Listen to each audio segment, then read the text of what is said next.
Bonsoir, chers amis. J'aimerais excuser en préambule le maire de la ville de Montpellier, président de la métropole, Michael Lafosse, Madame Carole Delga, présidente de la région Occitanie-Pyrénées-Méditerranée, et remercier chaleureusement de sa présence Monsieur Hussein Bourgi, qui est sénateur de l'Hérault, et qui représente du reste Carole Delga, présidente de la région, et saluer la présence des institutionnels, présidents d'associations, universitaires, qui nous font l'honneur et l'amitié d'être présents. Alors après la belle soirée avec Maurice Cyrulnik, la conférence importante sur l'historien-historiographe Charles-Olivier Carbonel, proposée par l'universitaire de renom, Christian Amalfi, professeur émérite à l'université Paul Valéry. Une semaine après la conférence débat sur la résistance en région, au cours de laquelle, avec Maurice Lugassi, j'ai mis en lumière l'assistance, le sauvetage, les guérillas urbaines, les maquis, tant sur les territoires de Toulouse que de Montpellier, un véritable maillage anti-nazi et anti-vichiste, l'actualité maïmonidienne, avéroïste et thomiste, nous propose en ce dernier jour pré-printanier Thomas Gergely, professeur à l'Université libre de Bruxelles et directeur de l'Institut du judaïsme de la ville pour une conférence d'actualité, la contestation de l'abattage dit rituel de la circoncision religieuse, un miroir de l'assimilation versus intégration. Alors, le professeur et directeur Gergely devait intervenir dernièrement, mais le Covid, le confinement, les restrictions sanitaires, vous le savez, ont ajourné sa venue, mais c'est un plaisir décalé, effectivement, que nous apprécions à sa juste valeur aujourd'hui, tant par l'érudition de l'universitaire belge, de souche juive hongroise, tout autant que son art consommé de la pédagogie et de la transmission qui font merveille, chacun ayant pu l'apprécier, notamment pour la table ronde sur la plus vieillette de l'histoire, l'antisémitisme. Contestation de l'abattage des rituels et de la circoncision religieuse. Alors, on le sait, toute appartenance culturelle ou religieuse appelle des marqueurs. Tantôt discrets, tantôt beaucoup moins, ils sont les instruments de reliance qui assurent l'identification aux valeurs du groupe dont on pense relever.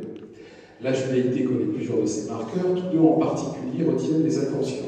L'observance, par certains, à des degrés très variés, de prescrits alimentaires, la cache-route, ou en français la licéité, et la circoncision des garçons à 8 jours, une observance d'origine religieuse, mais respectée par la quasi-totalité des familles juives, même les plus sécularisées, voire ouvertement athées. Et effectivement, le monde non-juif de s'interroger, de questionner pourquoi, encore aujourd'hui, au XXIe siècle, ne vouloir consommer que certains animaux abattus par jugulation et sans étourdissement préalable. Pourquoi aussi retrancher sans nécessité médicale le prépuce des nouveau-nés mâles? Eh bien, ces interpellations ne datent pas d'aujourd'hui, c'est ce que Thomas Gergely, effectivement, à qui je vais donner la parole assez savant sous peu, va nous rappeler. Il est romaniste de formation, Thomas Gergely, il enseigne à la faculté de philosophie et lettres de l'ULB, l'Université libre de Bruxelles, la méthodologie de la communication écrite. Il est actuellement professeur au département de communication. Il a également enseigné en philologie romane et en langue et littérature française. En outre, Thomas Gergely est professeur d'histoire juive à l'Institut d'études du judaïsme de Bruxelles, qui s'appelait avant l'Institut Martin Buber, dont il est effectivement désormais le directeur. Ses publications traitent de rhétorique, de linguistique française, d'histoire juive, de philosophie religieuse, et envisage régulièrement les rapports du judaïsme avec le monde occidental chrétien. Il est ainsi auteur de 2 livres et d'une centaine de publications scientifiques. Il est également directeur de la collection Mosaïque.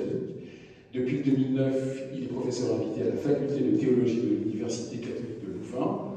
Il est titulaire du prix Socrate pour son enseignement à l'ULB et du prix Mensch. À l'ULB, il a eu effectivement le prix Socrate pour son enseignement en 2007 et le prix Mensch, Centre culturel laïque juif, en 2005. Et puis, il anime régulièrement une émission à la RTBF. C'est, si vous voulez faire simple, le Josiah Eisenberg belge. Voilà, j'ai à peu près tout dit. Il est agréable de remercier les médias, qui ont annoncé l'événement. Et vous pourrez retrouver demain la conférence de Thomas Gergely, ainsi que l'ensemble des rencontres, conférences et tables rondes sur notre chaîne YouTube. Voilà, Thomas Gergely, c'est à vous. C'est à moi.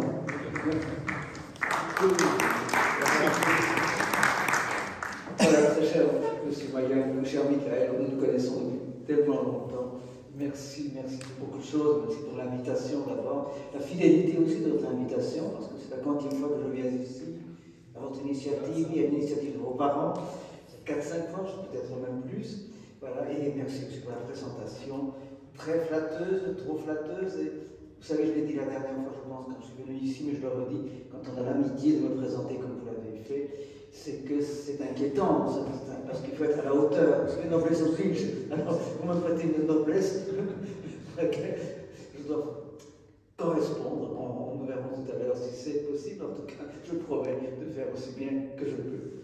Et je suis très très heureux effectivement de votre invitation et inquiet, je le répète, pour une raison que je n'ai pas encore dite, que je dis maintenant, c'est que la manière dont vous m'avez invité, j'entends la leçon que vous m'avez donnée à donner ici, c'est une forme de leçon, était un peu difficile, j'y ai pensé après. En effet, vous me demandiez de combiner deux thèmes, peut-être proches d'une certaine façon, mais en réalité extrêmement différents, en 1h30.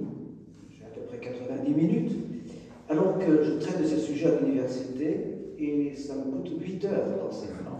Ah oui, ah oui. Et donc, effectivement, vous ne le saurez peut-être pas, moi je saurai à tout moment les lacunes et les trous énormes dans ce que je vais vous dire, ce qui fait que, oui, je serai obligé, comme disaient les petits jeunes d'aujourd'hui, de surfer sur la crête de la vague.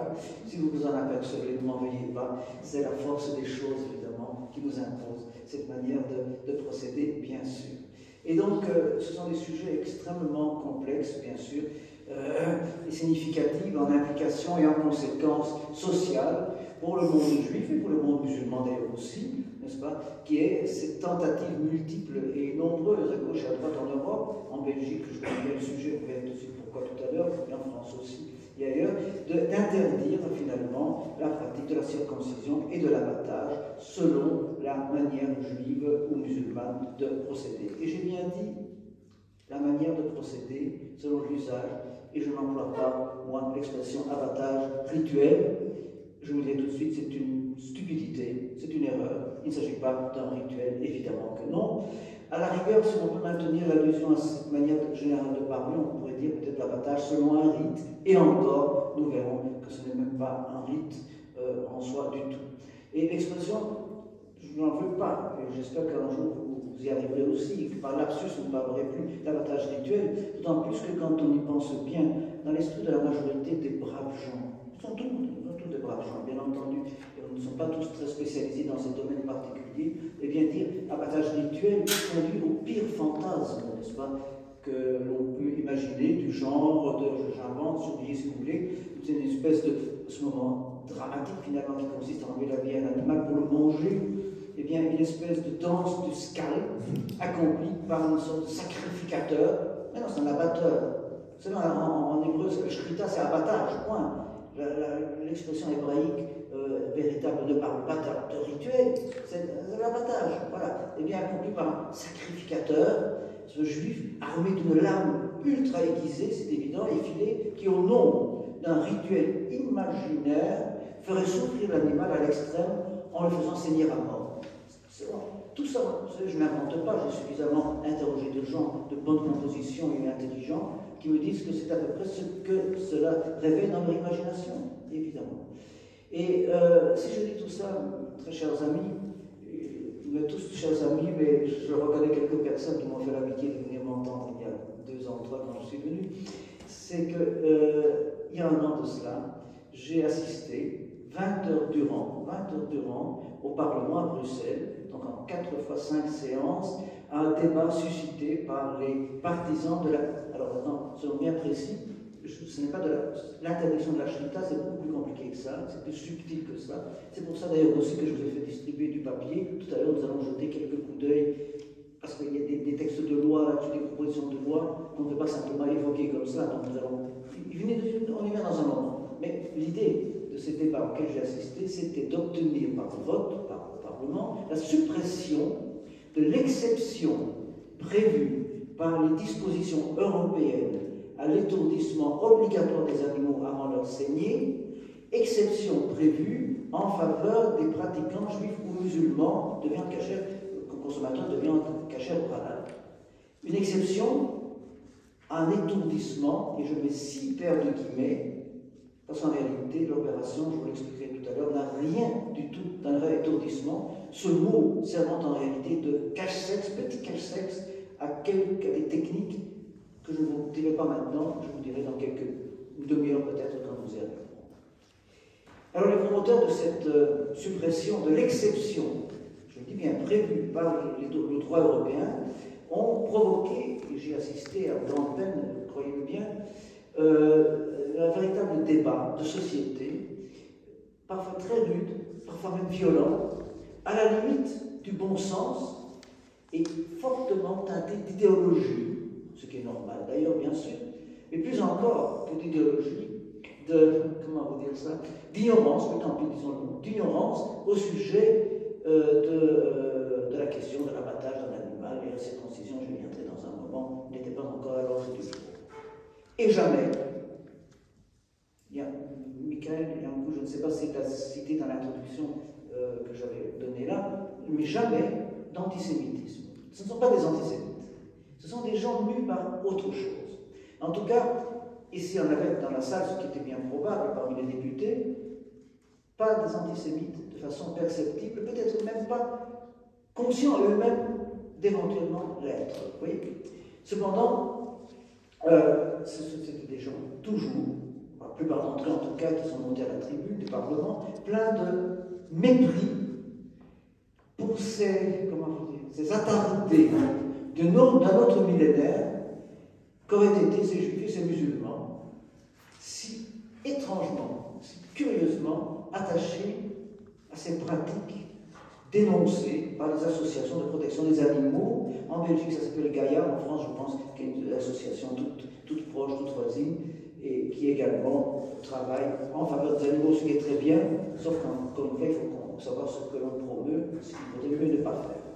Et les députés, qui soutenaient d'ailleurs la société Gaïa, qui était porteuse du projet, n'ont, alors j'allais dire heureusement, malheureusement, tout dépend du point de vue où on se place, pas obtenu satisfaction, ayant perdu donc, ce qu'ils espéraient obtenir par 4 voix au moment du vote. Ce n'était pas beaucoup. Mais déjà, et ça expliquera pourquoi nous avons lié les deux sujets, ils ont expliqué, ils ont annoncé qu'ils reviendraient à la charge, et avant cela, peut-être même, en s'étant attaqués d'abord à la circoncision.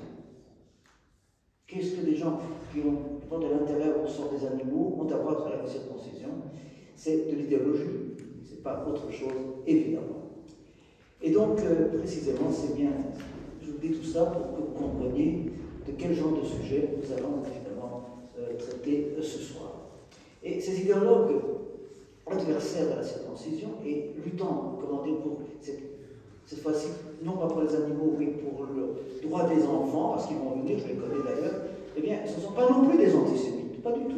Ce sont juste des gens mus par les meilleures intentions qui soient, celles de la protection d'enfants qu'ils estiment victimes d'une pratique tenant de la mutilation, et je suis en train de mettre en place tous les mots clés de l'affaire, une mutilation à laquelle ils sont soumis à 8 jours chez les juifs, plus tard chez les musulmans, sans leur consentement, et voilà l'autre mot-clé, sans leur consentement.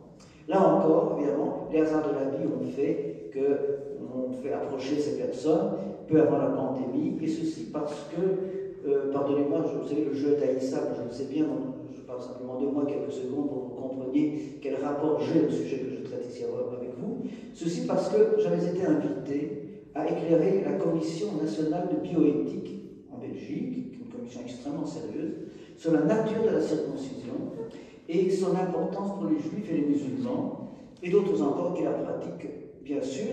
Au total, disons dans les chiffres tout de suite, 1,5 milliard d'hommes humains, de sexe masculin, genre, c'est plus pour moi ça, c'est sexe, la sexe c'est un sexe, voilà. Sexe masculin sur les 4 milliards d'hommes masculins, mâles, que compte la planète.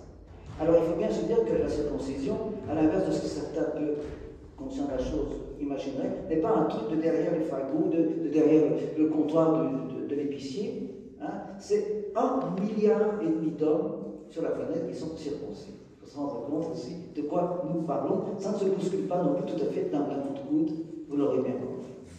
Et quant aux heures éprouvantes, si vous voulez, que cette commission, je vous le dis quand même, cette commission est constituée de, alors, dans un ordre quelconque, de médecins, de chirurgiens, de sociologues, de philosophes, de juristes, de juges, d'avocats et de membres du Conseil d'État. Évidemment, chacun d'entre eux, vous interrogeant après l'exposé que vous leur aurez fait, dans l'optique, chacun dans sa propre technique, dans sa propre discipline. Voilà. Vous, tout seul, face à eux, supposez pouvoir répondre à toutes ces questions. Et oui, effectivement. Et vous êtes prié, effectivement, d'être clair et de convaincre, pour autant qu'il y ait conviction à porter ou non. Mais alors, évidemment, vous me direz, parce que je vois madame qui réagit en disant aïe aïe aïe, oui, bien sûr, on prépare évidemment son intervention. Mais pourquoi vous convertons comme ça? Mais Michael Yancoul a un petit peu dit, c'est en qualité d'intellectuel, de professeur d'université, bon, de chercheur, de directeur dans mon cas de l'Institut d'études du judaïsme à l'Université de Bruxelles, eh bien vous êtes supposé savoir répondre à toutes ces questions. 4 heures durant, dont je vous parlerai tout à l'heure, ce n'est pas l'exposé évidemment qui était difficile, c'était le moment des questions-réponses, parce que comme disent les paysans du Danube, à tout moment, il arrive toujours qu'un jour le clou sorte du sac. Et le clou sort toujours du sac au moment des questions-réponses. Pour le reste, ce sont des gens très distingués, très polis, qui vous écoutent évidemment sans vous interrompre. Et donc, il y a tout ça. Donc, je vous parlais de tout ça, bien sûr, mais non sans vous avoir dit, après cette un peu longue introduction, vous m'en excuserez, 2 mots des sujets, si vous voulez, que je vais essayer de vous expliquer maintenant, et je le ferai pour ne pas mélanger quand même la matière, de le faire de façon successive. On va parler d'abord, si vous êtes d'accord, de la circoncision, ensuite nous parlerons de l'abattage, selon l'usage, appelons ça plutôt comme ça, et ça nous fera, Michael Yancoul me donnera le signal, 35 minutes pour l'un, 35 minutes pour l'autre, ça fait 70, une vingtaine de minutes pour à peu près, pour des questions-réponses, ça nous fera les 90 minutes que je suis supposé faire devant vous. Nous verrons. En belge. Je sais calculer en français, j'essaie, je fais des efforts, bien entendu. 90 minutes. 90 minutes. Bon, il y avait un seul cas, vous savez, c'est la traduction de la Bible, c'est la 70 dans toutes les langues, c'est pas 70. Évidemment. Oui, bien sûr. Voilà. Alors, je vous ai donné des documents et vous aurez compris, bien sûr, à quoi ils vont servir. Je voudrais juste ajouter encore une petite chose. Je ne sais pas, il y a des juristes dans la salle, j'ai souvent des juristes devant moi, donc je m'excuse devant eux chaque fois. Je ne suis pas juriste, je suis linguiste de formation, mais je suis un citoyen qui est plein de l'idée que nul ne saurait ignorer la loi. Donc je lis les textes de loi et j'essaie de les comprendre autant que je peux. Je sais bien que nul n'est censé ignorer la loi ne concerne que le pénal et pas le civil. Je sais. Mais comme il y a un risque de criminalisation de ce dont nous allons parler, nous sommes bien dans le pénal. Et donc il est utile que l'on lise les textes de loi et qu'on essaye de les comprendre. Nous allons essayer ensemble, d'ailleurs, de nous y frotter ensemble un petit peu. Dernière remarque aussi avant de s'y lancer, vous voyez à quel point ce sujet demande des précautions. J'ai ma propre vision et ma propre opinion à l'égard de ces 2 questions et je ne vous en ferai pas état. Ça m'appartient, peu importe ce que j'en pense moi personnellement, seul compte les éléments du débat que je vais essayer de vous présenter, et vous verrez, ça suffira amplement. Ce que moi personnellement j'en pense, ça n'intéresse que moi, personne d'autre. Et d'ailleurs c'est une attitude que j'adopte devant mes étudiants depuis toujours, ce qui me permet de survivre. Je ne survivrai pas, évidemment. Voilà. Et donc, la circoncision. Bien. Alors, avant d'aborder le débat, si vous voulez, qui entoure la pratique de la circoncision, moi je crois, mes chers amis, qu'il est indispensable d'en faire rapidement l'historique. Un historique qui plonge dans la nuit du temps, vous le savez, sinon on ne comprendrait pas non plus l'importance dont actuellement 1,5 milliard d'hommes attachent, l'importance que tant d'hommes attachent à cette pratique, même si ce 1,5 milliard d'hommes ne pratiquent pas la circoncision pour les mêmes raisons, naturellement, bien sûr. Mais il faut quand même en parler, parce que l'expérience montre aussi que dans le monde où on le pratique, même dans ce monde-là, je ne parle pas même du monde non-juif ou non-musulman, mais dans le monde juif ou musulman même, beaucoup de gens ne savent pas très bien pourquoi ils font circoncire leurs enfants, par exemple. Alors, Première chose, une petite définition, la circoncision appartient à ceux, les sociologues, les anthropologues, les préhistoriens, vous allez voir pourquoi je dis ça, appellent de la chirurgie sacrée. La chirurgie sacrée, ça consiste aussi pour les prêtres, la tonsure, les scarifications, l'image dedans, toute activité qui modifie le corps pour des raisons religieuses relève de ce qu'on appelle la chirurgie sacrée. La circoncision est un des exemples les plus parlants. J'ai dit tout à l'heure, environ 1,4 milliard, 1,5 milliard de personnes sont concernées. C'est pas moi qui invente le chiffre, c'est l'OMS, c'est le chiffre de l'Organisation mondiale de la santé. D'ailleurs, à ce point de vue-là, ils sont au courant. Il faut aussi considérer que, mettons encore une fois bien les choses à leur place, la circoncision n'est pas synonyme de clitoridectomie côté féminin. Ce n'est pas du tout ça qu'il s'agit, même si la clitoridectomie, évidemment, amène des discussions importantes, et il y a de quoi, bien sûr. La comparaison, c'est pour autant qu'on doit la faire, la circoncision masculine côté féminin, ce serait la circoncision féminine, parce qu'elle existe. Sauf que beaucoup de gens ne savent pas. On peut circoncire une femme comme on circoncit un homme, bien entendu. Alors, comment? Je vais l'expliquer pas trop, parce que bon, on va un petit peu tout à l'heure, mais parce que je vois des étonnements sur mon visage, ça consiste à prélever une petite partie de la partie inférieure du bas du capuchon du clitoris. Ça se pratique dans certaines parties du monde. Oui, oui. Et c'est l'équivalent de la circoncision masculine. Mais ce n'est pas la clitoridectomie, évidemment, bien sûr. Alors, c'est une pratique extrêmement ancienne. Je vous ai fait distribuer du papier, il y a d'abord une image en haut, attendez, c'est pas de la pornographie, regardez s'il vous plaît. Ce sont des bâtons de commandement de chef qu'on a trouvés dans des grottes ici en Dordogne. Ces bâtons ont 15 000 ans d'âge. 15 000. 15 000. Regardez, ils sont circoncis. Ils sont tous circoncis, très clairement. C'est juste pour vous dire que nous avons affaire à quelque chose d'extrêmement ancien. Et je vais aller extrêmement vite sur cette plongée dans le passé. Vous comprenez bien pourquoi, pour parler de ça, j'ai besoin parfois de 4, 5, 6 heures à mes étudiants, parce qu'il faut expliquer ce que je ne fais pas. Mais c'est juste pour vous montrer qu'effectivement, nous avons affaire à une des pratiques touchant au corps les plus anciennes dans l'histoire de l'humanité. Ça ne leur donne pas un titre quelconque, aucun titre à être préservé, c'est une autre histoire, mais c'est extraordinairement ancien. Beaucoup plus proche de nous, c'est ce que faisaient les Égyptiens. Vous voyez en dessous, c'est cette fresque de Saqqara qui a moins de 3000 ans. Et si vous regardez, on voit parfaitement deux hommes debout, soutenus par évidemment des gens mieux, et agenouillés devant eux des circonciseurs qui effectivement leur enlèvent le prépuce. Donc c'est ancien. Dans l'Égypte antique, mais nous n'allons pas dans le détail non plus, on constate effectivement que beaucoup de momies féminines sont effectivement circoncises. Ça se pratiquait déjà à l'époque. Il y a des raisons à ça, maintenant si vous voulez, en un mot la raison, c'est des raisons de pureté. On dirait quel rapport avec la pureté? Et tout simplement, tout le monde sait qu'en dessous du prépuce, aussi d'ailleurs, il y a production de smegma. Et le smegma, effectivement, il faut le nettoyer. Si on ne nettoie pas, effectivement, ça donne des irritations, des inflammations, et odeur et tout le reste. Donc un pharaon, un prêtre, quelqu'un de la haute société, fait attention à ça, et pour éviter dans un monde où l'hygiène est difficile, on circoncisait.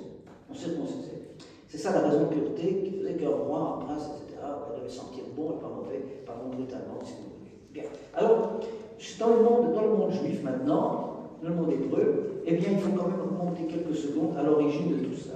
Et la raison, voici, vous l'avez devant vous à la première page, la Genèse, chapitre 17, versets 9 à 14. Lisons, c'est le texte de base. Dieu dit à Abraham, pour toi, sois fidèle à mon alliance, toi et ta postérité avec toi dans tous les âges. Voici le pacte que vous observerez qui est entre moi et vous jusqu'à ta dernière postérité. Circoncide tout mâle d'entre vous.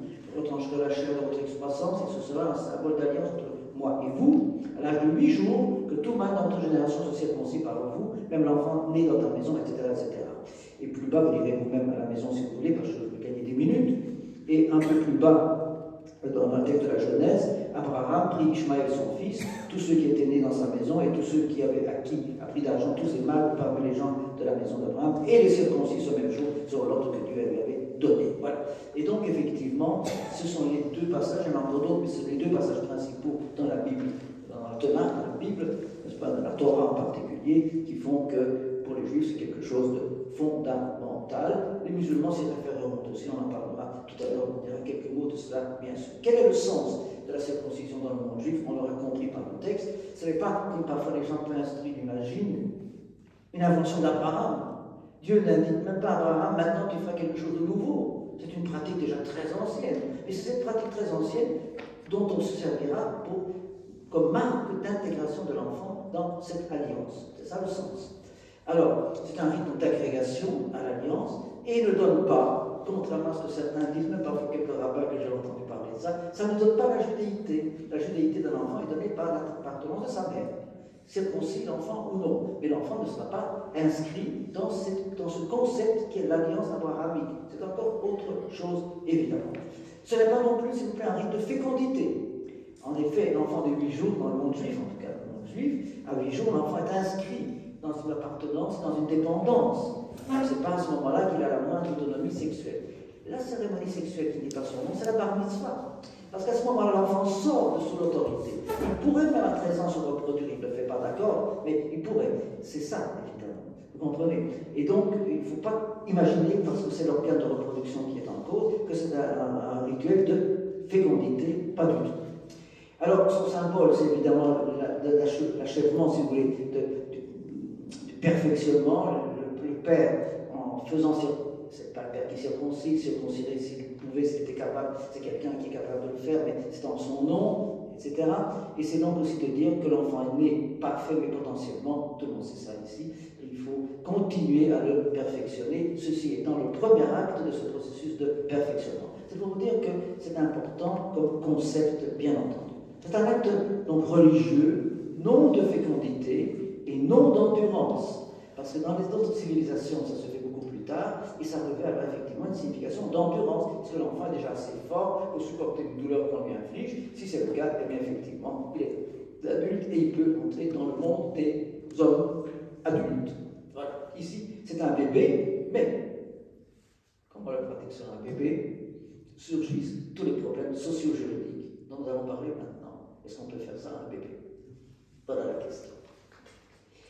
Même si c'est important, même si c'est perçu comme important, même si c'est ressenti comme important. On en verra quelque chose dans un moment. En attendant, pour vous dire encore une fois l'histoire, 5 minutes j'ai fini de parler d'histoire, c'est que si vous tournez la page avec moi, chez les Romains, chez les Grecs et les Romains, puis on reviendra peut-être à la première page après, les documents ne sont pas tout à fait bien effacés, pardonnez-moi, mais voilà, eh bien on trouve effectivement chez les Romains, qui l'ont hérité des Grecs d'ailleurs aussi, une aversion totale à la circoncision. Les Grecs qui étaient totalement opposés dans leur culte du corps, et ils trouvaient, mais c'était purement esthétique, qu'un homme dont on voit en permanence quand il est nu le gland, c'est pas beau à voir, c'est pas esthétique, mais à un point de vue, c'est pas beau à voir, ok. Bien. Et par conséquent, il fallait empêcher ça. Chez les Romains ont hérité de ça chez les Grecs, et on trouve parmi de nombreux textes, je vous en propose un ici, l'empereur Adrien, qui effectivement interdit la circoncision. Voilà comment le texte dit. C'est Ulpien, le juriste qui nous a rassemblé tant de textes romains si importants pour la compréhension du droit romain, dit ceci. Le même divin Adrien a répondu dans un rescrit. Il a été décidé dans les lois impériales que l'on ne doit pas se fabriquer des eunuques et que les individus reconnus coupables de ce crime seraient punis en vertu de la loi Cornelia, leur bien étant à juste titre revendiqué au profit de mon fisc.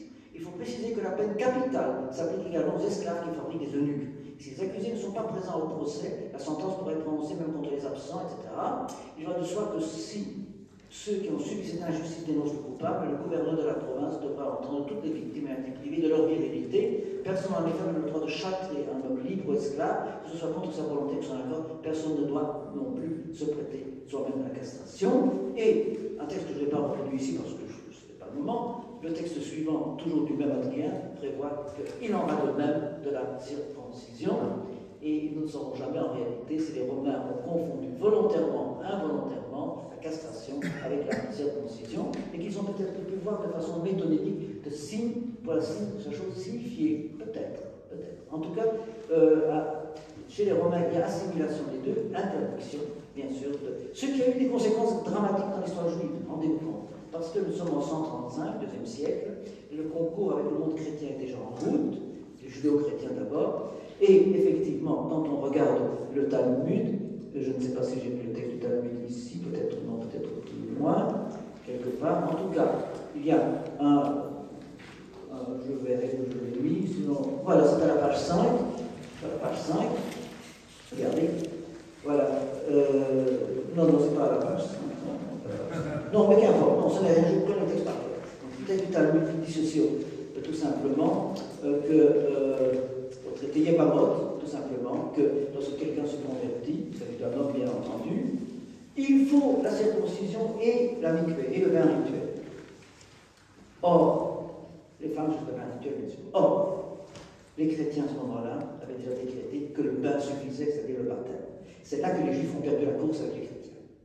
À cause de ça. À partir de ce moment-là, comme il était interdit sous peine de mort de faire entrer les gens, c'est-à-dire les circoncisants, et que les rabbins du Talmud de traité Yebamot avaient dit qu'effectivement il fallait aussi la circoncision, les juifs ont perdu la course. Les juifs étaient prosélytes à l'époque. Et c'est là que la course a été perdue. C'est par cette volonté des rabbins de l'époque. D'accord. Bien. Alors maintenant, les chrétiens, eux, ne circoncisent plus. Et vous pouvez revenir, si vous voulez bien, à la page 1, quelques secondes. Encore quelques minutes et j'ai fini. Eh bien, voilà l'évangile selon saint Luc, circoncision de Jésus. Quand vint le 8e jour où l'on devait circoncire l'enfant, on lui donna le nom de Jésus, etc. Et donc il est circoncis comme tout enfant juif normal, évidemment. Présentation du juif au temple, vous pouvez lire. Mais alors, il s'est fait qu'en l'an 49, s'est réuni le premier concile de l'Église chrétienne naissante, où se trouvaient présents tous les fondateurs, naturellement. Paul, qui s'appelait Shaoul, Pierre, qui s'appelait Shimon, Jacques, qui était le frère de Jésus, qui s'appelait Jacob, Jacques, bien sûr. Le débat, je passe dessus, c'est une demi-heure pour expliquer le débat, mais sous la pression de Paul, c'est-à-dire de Shaoul, il a été entendu que la question qui a été posée en 49 était la suivante: pour être chrétien, faut-il être juif? Or, il y avait déjà des gens qui, à Antioche, qui n'étaient pas d'origine juive, écoutaient avec attention la prédication de Jésus. Donc la question s'est posée: est-ce que ces gens d'Antioche doivent d'abord devenir juifs ou être chrétiens? Et Jacques, Jacob, le frère de Jésus, a été insistant sur le fait que oui, il faut effectivement devenir juif, donc il faut circoncire. Pierre aussi. Paul disait non, il ne faut pas circoncire. Pas l'histoire comme on l'a raconté en simplifiant parce que les Romains auxquels on irait prêcher auraient mal quand ils sont adultes, blabla. C'est pas du tout ça. C'est parce qu'il explique très clairement Paul, Saint Paul pour les chrétiens, c'est que si nous obligeons à circoncire, à ce moment-là, nous les emmenons dans le judaïsme. Or, moi, ce que je veux, disait-il, c'est ouvrir le message, pas le refermer. Sinon, nous le refermons. C'est pour éviter ce sentiment que le message évangélique serait refermé qu'il a dit arrêtez de circoncire. C'est cette proposition-là qui a été adoptée, bien entendu, et vous le trouvez notamment dans 1 Corinthiens, je l'ai mis à côté. Voilà, quelqu'un qui a été appelé à être circoncis, qu'il demeure circoncis. Quelqu'un qui a été appelé à être incirconcis, qu'il ne fasse pas circoncis. La circoncision n'est rien, et l'inconcision n'est rien. Et l'observation des commandements de Dieu est tout, je vais la lire moi-même, demeure dans l'état que chacun demeure dans l'état où il était lorsqu'il a été appelé. Voilà. Donc inutile de circoncire. Et c'est là que les chrétiens abandonnent la pratique de la circoncision. C'est pas venu comme ça, bien entendu. Alors, voilà, il se fait qu'aujourd'hui, les juifs circoncisent, les musulmans circoncisent, on reviendra sur les musulmans dans quelques minutes. D'autres parties du monde le font aussi pour des raisons relativement différentes, notamment en Afrique et en Amérique, aux États-Unis, et bien dans toute la Bible Belt, dans la partie sud des États-Unis, où il y a énormément de baptistes et d'évangélistes, on circoncis, mais pour des raisons qui sont un peu différentes, qui sont des raisons religieuses, parce que Jésus était circoncis, d'accord, mais aussi par hygiénisme. Hygiénisme, c'est pas l'hygiène, c'est de l'hygiénisme, c'est une idéologie qui fait que, on reparle de nouveau, pardonnez-moi, du smegma. Le smegma pas bien lavé donne des démangeaisons, les démangeaisons donnent envie de gratter, le grattage donne de la masturbation. Or, mais la masturbation, enfin, c'est dans leur idée, et la masturbation est un péché mortel. Pour éviter le péché mortel, il faut circoncire les enfants afin qu'ils ne soient pas voués au diable à cause de cela. Et c'est pour ça que, automatiquement, dans toute la Bible Belt des États-Unis, on circoncit les enfants tout de suite. Voilà. Alors, chez les musulmans, sachez que 99% des musulmans sont circoncis, alors que ça ne se trouve pas dans le Coran. Il n'y a rien dans le Coran. Il y a juste quelques allusions interprétées. Vous pouvez venir avec moi à la page 2 maintenant. Voilà. Voilà. Il y a très peu dans le Coran. Regardez, voilà. Il y a deux, je mis un seul, il y en a deux en tout. C'est la sourate 2, la vache, qui dit ceci. Ils disent, les Juifs, nos cœurs sont opaques. C'est plutôt que Dieu les a maudits pour leur dénégation, car il est bien rare qu'ils croient. Qu'est-ce que ce cœur opaque? C'est le gland incirconcis. Dans les interprétations, pas nécessairement dans le texte, dans l'interprétation. Et alors, pour ce qui est des femmes, eh bien, il n'y a rien dans le Coran, mais dans une grande partie du monde musulman, on touche quand même au sexe des femmes, mais exactement selon 2 ou 3 hadiths que j'ai mis là, voilà, il n'y en a pas plus non plus, c'est Mohammed qui est censé avoir dit, parce que vous savez que les hadiths, il y a les hadiths sûrs et les moins sûrs et les encore moins sûrs, effleure légèrement, et n'exagère pas, car cela donne plus d'éclat au visage et est plus agréable au mari, si tu n'as pas trop brutalisé ta femme. Ibrahim, l'ami intime de tout miséricordieux, s'est circoncis à l'âge de 80 ans à l'aide d'une herminette. Ibrahim, c'est Abraham. Et donc, effectivement, l'islam se référente aussi à Ibrahim, à Abraham. Abraham s'étant circoncis, il faut donc être circoncis. La circoncision est une sunna pour les hommes, c'est une loi, une makrouma pour les femmes, c'est-à-dire juste une habitude, une coutume et pas plus. Voilà. C'est donc tout ce qu'on trouve dans l'islam, et 99% des musulmans sont circoncis, malgré tout. Malgré très peu, quasiment rien à pécher dans les textes. Voilà donc où nous en sommes. Alors, en Afrique, je ne vous en parle pas maintenant, enfin c'est en un mot, c'est une conférence entière. Et bien dans le monde noir africain, l'Afrique est coupée en deux, il y a l'Est et il y a l'Ouest. À l'Est, côté Est, effectivement, on circoncis, mais on clitoridectomise aussi. Pourquoi? Alors, écoutez, nous sommes des adultes vaccinés, donc nous appelons les choses par leur nom, c'est plus facile. C'est parce que dans la vision de ces populations africaines-là, un petit garçon qui n'est pas circoncis, eh bien, son prépuce fait penser à une vulve. Et la fille qui n'est pas circoncis, qui est encore entière, eh bien, son clitoris fait penser à un pénis. Il faut enlever ce pénis et ce pénis et cette vulve mal placée pour que tu deviennes homme et que tu deviennes femme complètement. Ce sont des actes d'introduction dans le groupe auquel on appartient physiquement dès la naissance, mais qui n'est pas encore tout à fait affirmé. Voilà, c'est comme ça. Voilà. Il y a aussi de la psychologie, la psychanalyse, l'Édipe et compagnie. Nous n'en parlons pas, l'heure avance, et nous arrivons maintenant sur toute cette base complexe. Il fallait bien, je pense, vous le faire comprendre à ce que le droit et le débat veut dire et pourquoi le droit peut éventuellement interdire tout ça. Alors, eh bien, il faut voir ça dans le contexte européen d'abord. Dans notre contexte européen actuel, j'entends bien, il y a un certain nombre de phénomènes auxquels nous assistons, mesdames, messieurs, chers amis. Il y a d'abord la libération de la parole. Vous savez bien, on en parle beaucoup, tiens oui, justement, ce qui consiste dans le droit, semblerait-il, que l'on s'octroie de dire tout, j'entends bien tout, le meilleur comme le pire. Alors qu'il fut un temps où l'on tamisait quand même un peu ce qu'on dit. Aujourd'hui, c'est chic, c'est bien, c'est dans le vent, c'est comme il faut de dire tout, parce que la parole se serait libérée.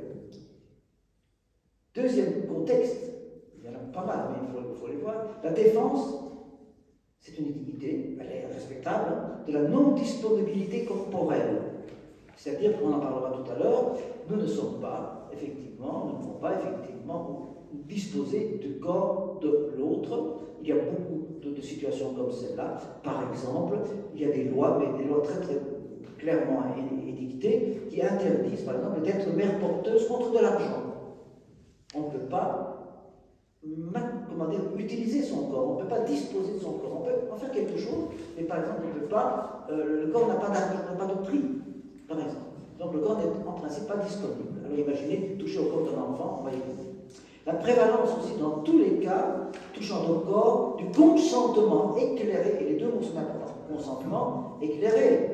Parce qu'un enfant de 8 jours n'a pas de la capacité de dire quoi que ce soit, mais est-ce qu'un enfant de 4 ans, par exemple, a un consentement? Peut-être il peut dire oui. Est-ce que c'est éclairé? On va en discuter tout à l'heure. Donc la personne concernée. La légitime défense du bien-être, dans l'autre contexte, bien-être animal, c'est vrai, et en conséquence, la criminalisation éventuelle de la circoncision, qui jusqu'à présent est tolérée, mais inscrit dans aucun texte de loi, ni en positif ni en négatif. C'est juste une tolérance.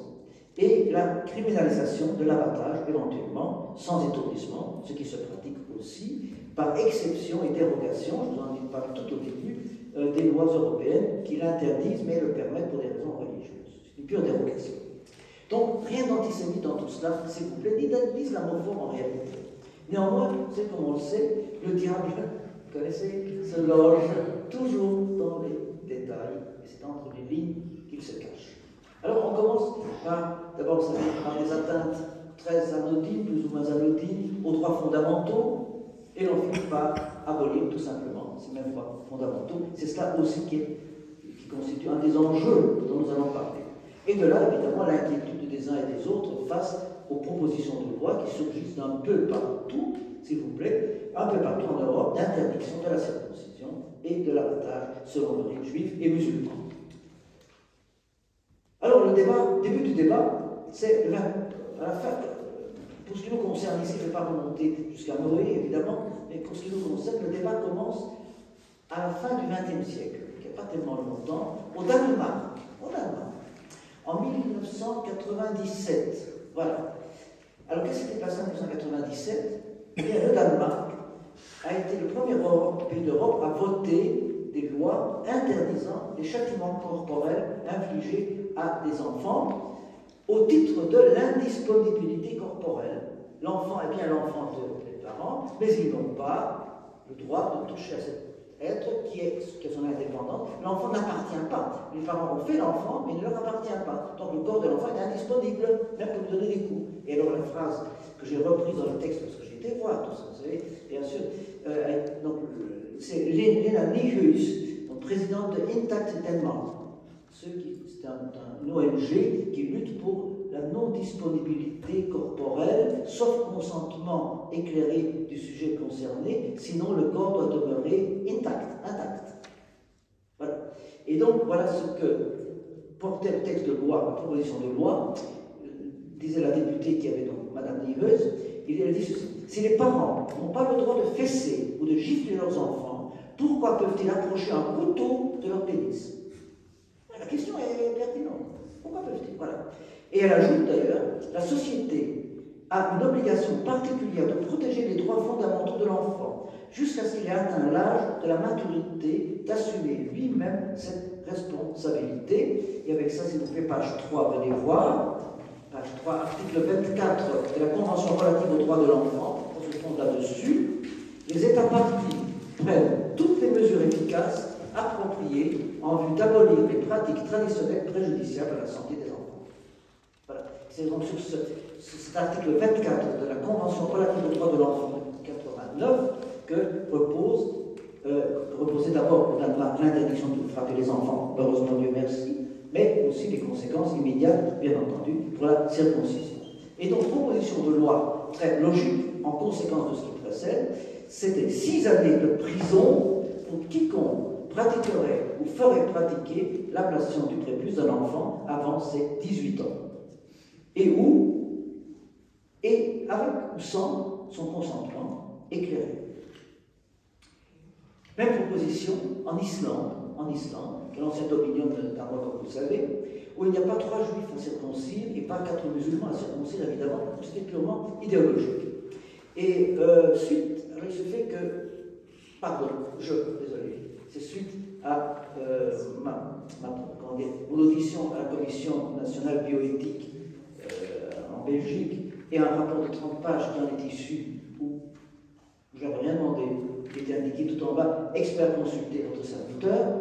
Bon, comme le Parlement européen est à Bruxelles, donc j'ai été reconvoqué, cette fois-ci devant une commission de la Commission européenne, pour commenter pour eux, effectivement, les projets islandais. Alors l'Islande, vous direz, c'est loin, et pourtant la peur de la tache d'huile était là, effectivement. Une loi votée en Islande, même si l'Islande n'appartient pas à la communauté européenne, vous allez tout de suite comprendre comment elle est partie quand même de l'affaire, eh bien ça risquait de donner des idées ailleurs, donc avant de procéder à quoi que ce soit, donc ils ont essayé d'entendre. Alors, il se fait que la raison pour laquelle l'Islande a inquiété beaucoup de monde, c'est qu'en fait, l'Islande avait signé, tout en n'appartenant pas à la communauté européenne, effectivement, la Convention relative aux droits de l'enfant. Et dès lors, évidemment, d'une certaine façon, ce qui se passait en Islande pouvait concerner le reste également. Je vous signale aussi que peu avant aussi, et une autre alerte, autant que ce soit une alerte, tout dépend du point de vue que l'on adopte à ce sujet, en Allemagne, en 2012, un tribunal allemand avait effectivement interdit la circoncision, et c'est l'intervention personnelle de Merkel qui a fini par faire changer la loi, une nouvelle loi a été votée, et donc en Allemagne actuellement, c'est un des seuls pays en Europe semble-t-il, la circoncision maintenant mentionnée dans les lois comme autorisée. C'était la volonté de Merkel, bien entendu, en 2013. Alors, donc effectivement, l'Islande n'appartenait toujours pas, mais comme elle avait voté la Convention européenne et des droits de l'homme également, le risque que voilà. Alors, pour bien comprendre, il faut, mesdames, messieurs, maintenant ensemble lire ce qui est au haut de la page 3 que je vous ai donné, parce que sur quoi tout ceci s'arc-boute, la Convention européenne des droits de l'homme, dans son article 9, très important article 9. Voilà ce qui, je lis. Toute personne a droit, et convenez avec moi s'il vous plaît, que tous les mots comptent ici, tous les mots. Toute personne a droit à la liberté de pensée, de conscience et de religion. Ce droit implique la liberté de changer de religion ou de conviction, ainsi que la liberté de manifester sa religion ou sa conviction, individuellement ou collectivement, en public ou en privé, par le culte, l'enseignement, les pratiques et l'accomplissement des rites. Article 2, paragraphe 2 de l'article 9, la liberté de manifester sa religion ou ses convictions ne peut faire l'objet d'autres restrictions que celles qui, prévues par la loi, constituent des mesures nécessaires dans une société démocratique à la sécurité publique, à la protection de l'ordre, de la santé, de la morale publique ou à la protection des droits et libertés d'autrui. C'est le texte fondamental sur lequel s'appuie tout le reste du débat. Alors, il y a aussi, à quoi il faut ajouter la Convention internationale relative aux droits de l'enfant 89, et à la page 3, nous avons lu la petite phrase qui est là, mais il y a encore autre chose, je ne sais pas si j'ai mis ce qu'il fallait. Oui, tournez s'il vous plaît à la page 4 de mon document, voilà. Convention internationale relative aux droits de l'enfant 1989, et ça, excusez-moi, il faut lire tout, c'est très court, mais c'est aussi important que l'autre. Voilà. Les États parties respectent le droit de l'enfant à la liberté de pensée, de conscience et de religion. Les États parties respectent le droit et le devoir des parents, ou le cas échéant des représentants légaux de l'enfant, de guider celui-ci dans l'exercice du droit susmentionné d'une manière qui corresponde au développement de ses capacités. La liberté de manifester sa religion ou ses convictions ne peut être soumise qu'aux seules restrictions qui sont prescrites par la loi, qui sont nécessaires pour préserver, on reprend ce qui précède, la sûreté publique, l'ordre public, la santé, la moralité publique, les libertés et droits fondamentaux d'autrui. Voilà. Donc, ce sont les deux pilotis dans lesquels se bâtit notre réflexion maintenant là-dessus. Et la question, la voilà. Donc, c'est en fait ce que, au Parlement européen, on m'a demandé de commenter. Alors, voilà. Donc les militants pour l'abolition, si vous voulez, de la circoncision estiment que, effectivement, le retranchement du prépuce, c'est une mutilation, assimilable d'ailleurs à la clitoridectomie, infligée à un enfant encore incapable de consentement éclairé, et que cela porte atteinte donc, si vous voulez, à des droits fondamentaux, à ces droits fondamentaux, en l'occurrence, son droit, c'est pour ça que j'ai introduit la chose tout à l'heure, à l'indisponibilité de son corps. Bien. Et on confond donc effectivement clitoridectomie, qui n'est donc pas une circoncision féminine, mais la circoncision du prépuce masculin. Et l'argumentaire islandais affirme en effet que, sauf justifié pour raison de santé, page 3, je pense, page 3, je ne suis pas sûr. Article 24, oui, bon, de toute façon, je vous le lis. Donc, affirme que, sauf justifié pour des raisons de santé, la circoncision constitue une violation des droits de l'enfant, lesquels, en leur article 24, effectivement, de la page 3, on l'a vu tout à l'heure, effectivement, lui reconnaissent le pouvoir de bénéficier si ma main veut bien attraper le papier, ce qui n'est pas sûr, parce qu'il ne faut jamais citer le texte de loi de mémoire, voilà, de mesures efficaces, appropriées, en vue d'abolir voilà, c'était la phrase qu'on a lue tout à l'heure, de pratiques traditionnelles préjudiciables à la santé des enfants. Alors, c'est maintenant qu'on peut passer à la page 4 de mon petit cahier. C'est là que l'on peut voir la députée Gunadottir islandaise, qui était l'auteur du projet de loi, affirme que, et on le lit, le but de la proposition n'est pas de stigmatiser les religions, mais de protéger les enfants et leurs droits. Alors c'est vrai, elle a raison, mais ce projet de loi remet en cause quoi? La légitimité des parents d'imprimer à leurs enfants une modification, il est vrai, corporelle, relevant de la chirurgie sacrée, on l'a dit tout à l'heure, parce qu'elle serait irréversible, c'est irréversible, et en dehors de toute nécessité médicale. Ce qui n'est pas tout à fait exact au jour d'aujourd'hui, parce que c'est désormais, par les moyens de la chirurgie moderne, réversible, c'est vrai, mais l'absence de nécessité médicale est exacte aussi, même si tout à l'heure nous dirons quelques mots sur les éventuels avantages médicaux de la circoncision, mais l'intention première n'est pas celle-là, bien sûr. Alors pour les garçons qui voudraient être circoncis, il faudrait qu'ils attendent d'avoir atteint un âge auquel ils comprendraient ce que cet acte implique. Et la proposition estime que les circonstances seraient effectuées, la circoncision serait effectuée sans anesthésie, ce qui est inexact, et effectuée, et vous pouvez lire le texte, c'est au milieu, la page 4, serait effectuée sans anesthésie. Et la procédure est souvent effectuée dans des maisons qui ne sont pas stériles, et non par des médecins, mais par des chefs religieux, où sont-ils? Il y a un risque élevé d'infection dans de telles conditions qui peuvent mener à la mort, tout simplement. Bon, le chef religieux, je ne sais pas, un circonciseur, ce n'est pas un chef religieux, c'est un péridomiste, c'est un praticien. Mais nous parlons bien sûr, dit Mme Gunadottir, des droits de l'enfant, pas de liberté de croyance. Chacun peut croire, heureusement, en ce qu'il veut, mais les droits de l'enfant passent avant le droit aux croyances. Ce n'est pas anodin comme phrase, vous allez tout de suite comprendre pourquoi. C'est que, quel est le côté délicat des choses? Eh bien, il y a pas mal à dire là-dessus. D'abord, il faut savoir que 400 médecins islandais, le manifeste est là, je l'ai mis juste au milieu, juste en dessous, manifeste des 400 médecins islandais en anglais, je l'ai traduit en français, je vous lirai rapidement en traduction française. Islandais ont signé la proposition de loi de Mme Gunadottir et dit ceci: toute opération, même techniquement simple, peut avoir des effets secondaires, je peux lire en anglais avec moi, donc des avantages, qui contrebalancent ces avantages éventuels. Il existe des raisons médicales en faveur de la circoncision, mais elles sont peu nombreuses. Nous croyons que sans ces raisons, la circoncision de garçons en bas âge va à l'encontre de la déclaration de Genève et contre la déclaration de Helsinki sur le droit de la personne de décider elle-même en donnant son consentement éclairé.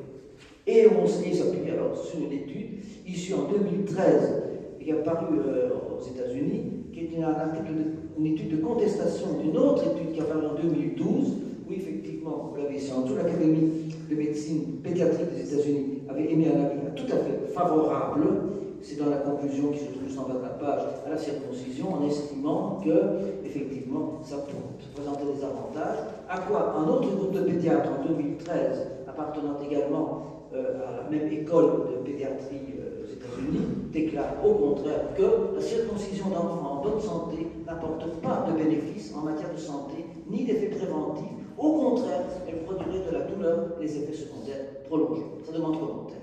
Alors, ce qui précède conduit évidemment à examiner cet argumentaire, bien sûr. Alors, qu'est-ce qu'il y a? Voilà, vous êtes plein maintenant rempli de la matière. Alors, qu'est-ce qu'il y a là-dedans? Eh bien, la circoncision sans consentement préalable. Question, compromet-elle l'ordre public? Parce qu'on a parlé d'ordre public. La réponse est non, sauf si l'acte en question a été criminalisé. Si vous criminalisez ce qu'on peut faire, la chose, alors effectivement, cela devient une infraction comme n'importe quel acte délictueux. Mais il faut d'abord avoir criminalisé. Est-ce que la santé publique est en cause? Non, semble-t-il, parce que la circoncision ne comporte aucun risque de contagion. C'est pas comme le Covid. La morale publique, est-ce que la morale publique est en cause? La réponse est sans doute non, sauf si l'on considère la démarche parentale comme immorale. Encore faut-il alors définir ce qu'on entend par l'immoralité. Ah oui, aussi longtemps qu'on n'a pas défini, on ne peut pas dire que ce l'est. Question suivante. La protection des droits et libertés d'autrui, ici de l'enfant. Sur cette question, la question, évidemment, elle mérite réflexion, ça va de soi. Si l'on considère que la circoncision porte atteinte au droit de garder son état totalement intact, effectivement, il y a infraction, ça va de soi. Mais encore faut-il adhérer à l'idée que le corps d'un homme, d'une femme, d'un enfant doit d'un bout à l'autre demeurer totalement, j'ai bien dit totalement intact. Si on adhère à cette idée, il y a infraction, encore faut-il que ce soit voté également, soutenu par une loi. Mais là intervient alors un autre problème, qui est le droit des parents. On en a parlé tout à l'heure, dans l'article que je vous ai lu à l'article 14.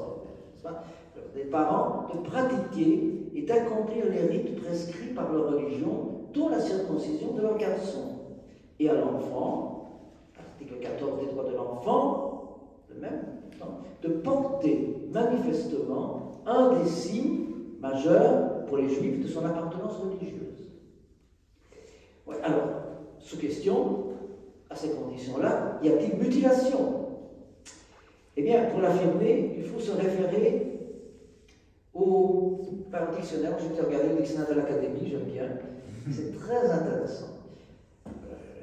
L'Académie n'est pas concernée par tout ça. Donc, mutilation, qu'est-ce que c'est? Une mutilation, dit le dictionnaire de l'Académie, je lis textuellement, c'est une ablation accidentelle, volontaire, retranchement d'un membre ou d'un organe externe qui cause une atteinte grave, irréversible. Si on vous a coupé le bras, effectivement, c'est irréversible. On peut mettre une prothèse, c'est irréversible. Et effectivement, ça peut être accidentel ou criminel ou volontaire. Or, le prépuce n'entre pas ni dans la catégorie d'un membre, ni d'un organe.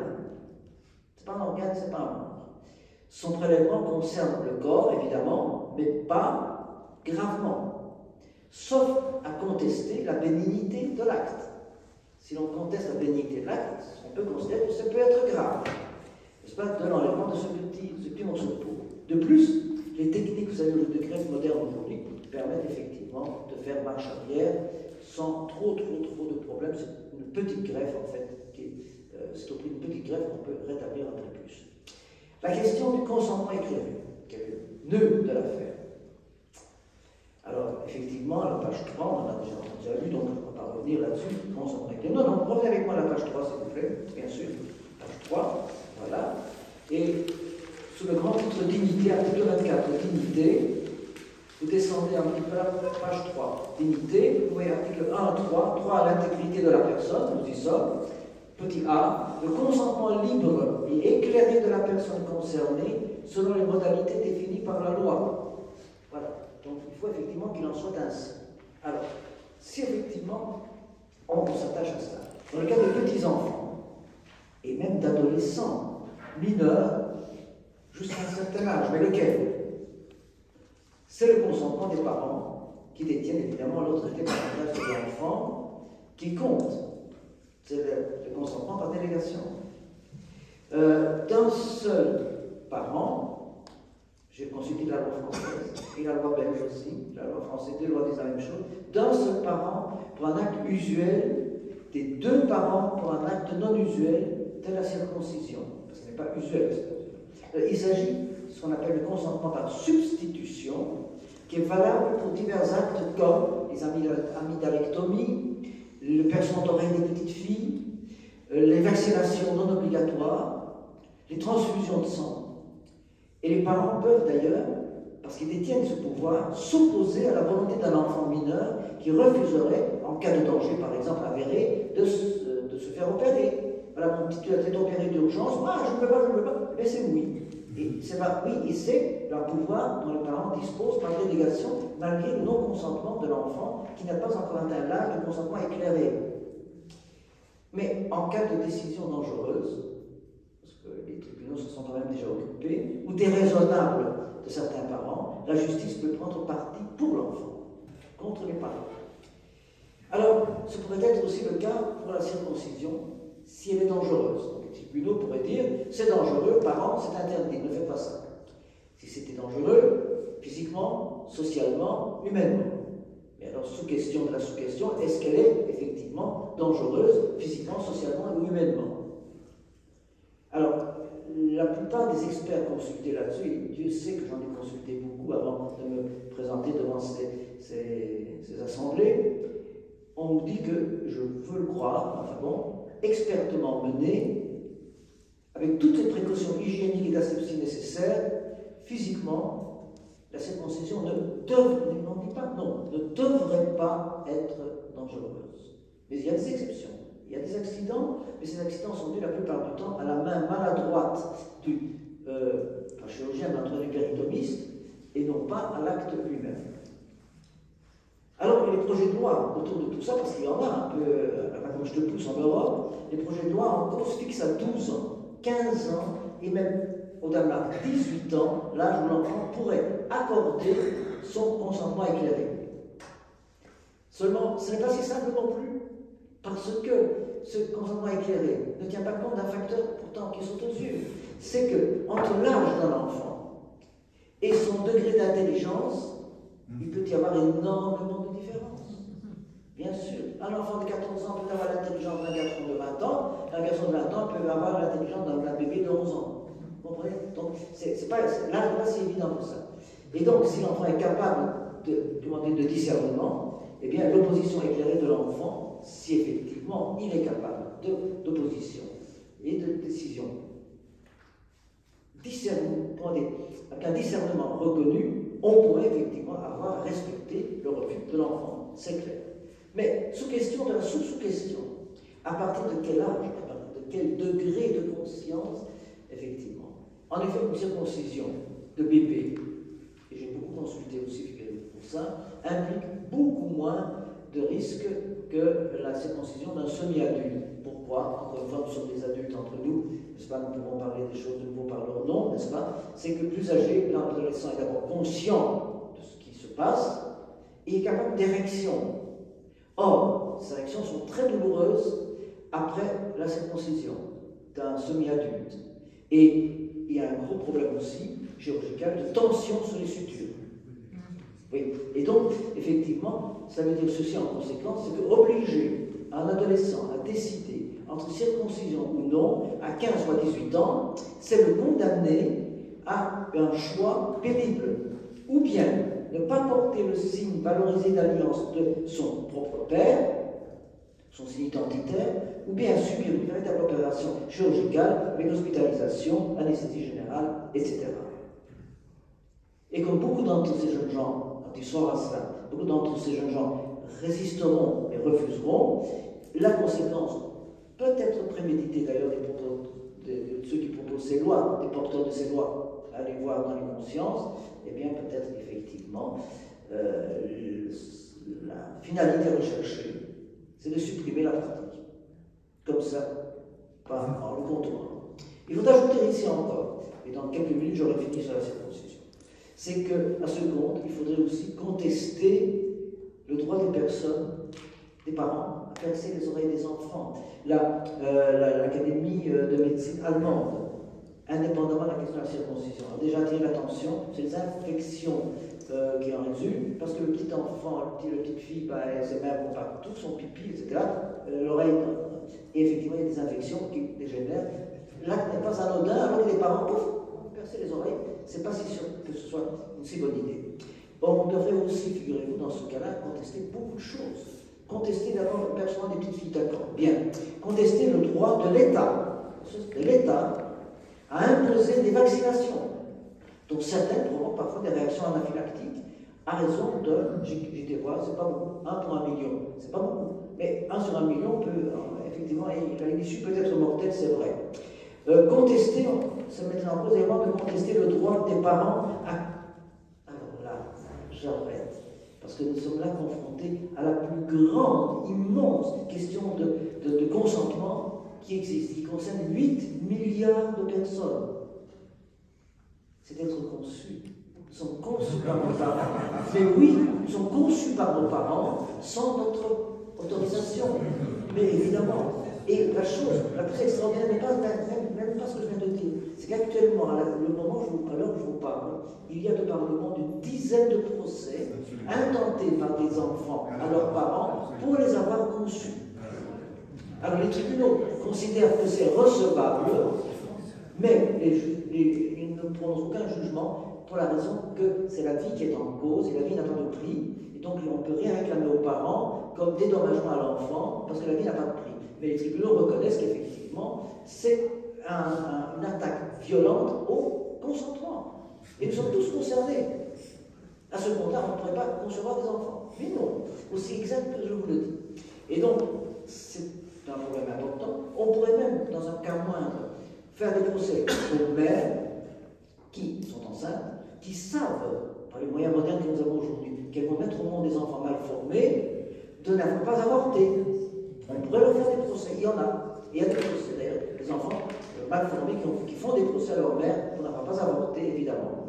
On peut concevoir aussi des bébés, on peut aussi interdire de concevoir des bébés à l'âge avancé, parce que le risque est très grand, effectivement, de malformation. Et donc, la conclusion en est, s'il vous plaît, c'est que la volonté de protéger des enfants est capitale, ça va de soi. Ceux qui promeuvent ces lois sont de bonne volonté, mais la recherche de leur intégrité corporelle absolue se heurte à des difficultés évidentes, dont la plus importante n'est pas la circoncision. Il y en a beaucoup d'autres. Et je vous dirais même, pour me prendre un exemple moi-même, pourquoi pas, je suis né en 1944, j'ai l'âge que j'ai, dans le ghetto de Budapest, en plein déportation. Et pour longtemps dans ma vie, je me suis demandé comment l'idée était venue à mes parents de me concevoir alors qu'on avait déjà déporté 5 millions de juifs.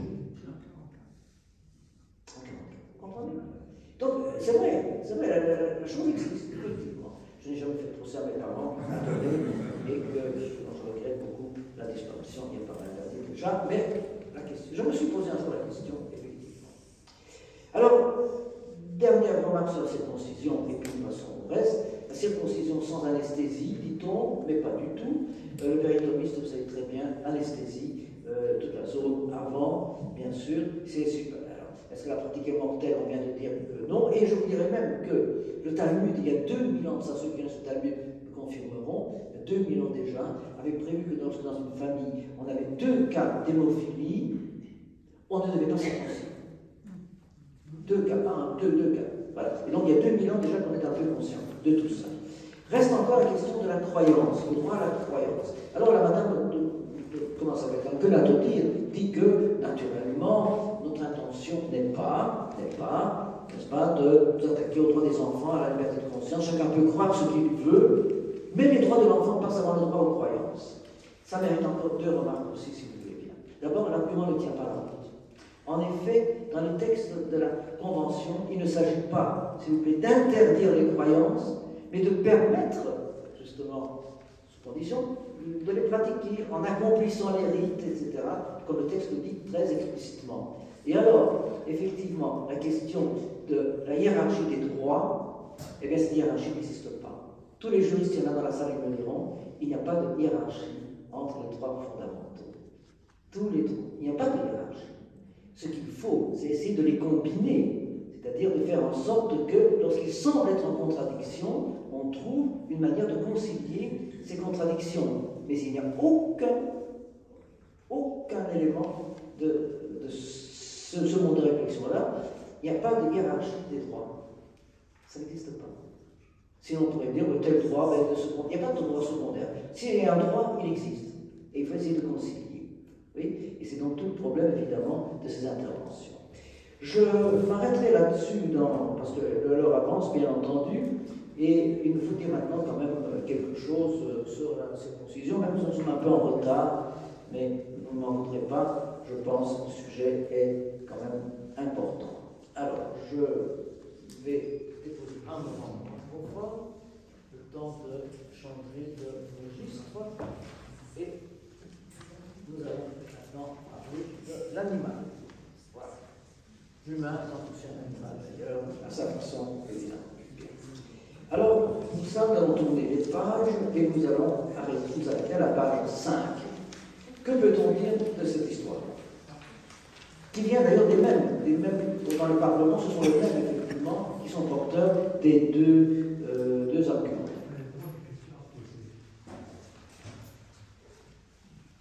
Donc, eh bien, encore une fois, il faut voir sur quoi repose la chose dans le monde juif. Regardez s'il vous plaît le livre de l'Exode, page 5, tout en haut à droite, sur deux phrases du livre de l'Exode. Au milieu, verset 10, Dieu dit: tu ne feras aucun ouvrage, ni toi, ni ton fils, commandement. Tu ne feras aucun ouvrage, ni toi, ni ton fils, ni ta fille, ni ton serviteur, ni ta servante, ni ton bétail, ni l'étranger qui est dans tes murs. Et en Exode 23, verset 12, le 7e jour, tu te reposeras afin que ton bœuf et ton âne aient du repos, afin que les fils de ton, etc.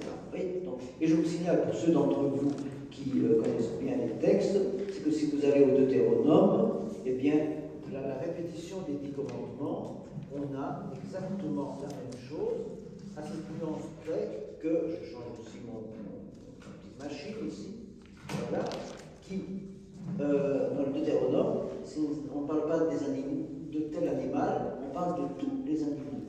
En d'autres termes, aussi extraordinaire que ça paraisse, et dans les cours de religion, je constate parfois qu'on ne l'enseigne pas, avec attention, le Shabbat s'impose aux animaux, comme aux humains.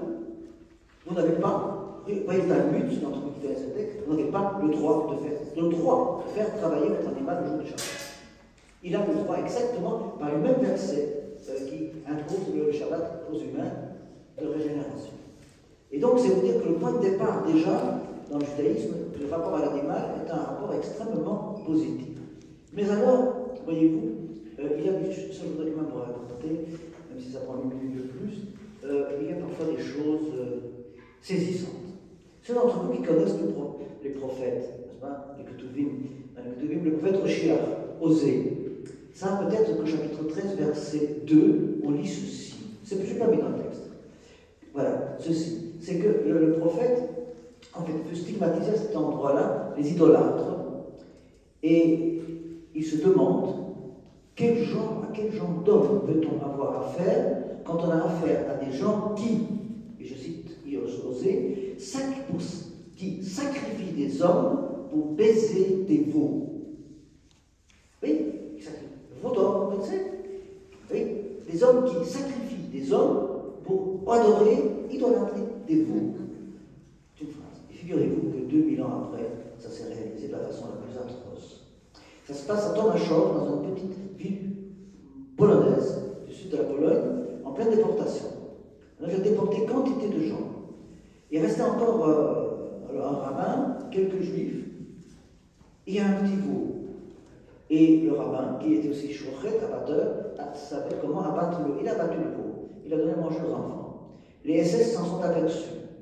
On l'a traîné sur la place publique, et devant tout le monde, on lui a coupé les 10 doigts, avec le commentaire suivant, pour avoir infligé des angoisses inutiles à un pauvre petit veau. Oshiach, 2000 ans avant, 3000 ans avant. C'est un avertissement.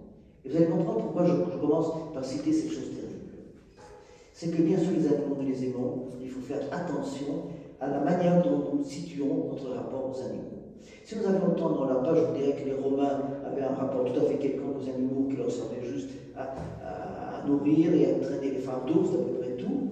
Dans le monde juif, c'est déjà fort différent de l'Antiquité, puisque vous avez vu, même dans la Torah, tout de suite, effectivement, on dit que l'animal a droit tant de respect qu'il faut lui accorder carrément, comme aux humains, le Shabbat. Il y a quantité d'autres règles encore dans le judaïsme de protection des animaux, aussi bien qu'on pourrait dire, mesdames, messieurs, que, sans plaisanter trop, que les inventeurs de la société protectrice des animaux sont ceux qui ont écrit la Bible, tout simplement, c'est eux qui ont inventé ça. Il y a une trentaine au moins de dispositions bibliques de protection des animaux, c'est absolument extraordinaire, comme par exemple, on ne peut pas faire voyager des pigeons voyageurs à Shabbat.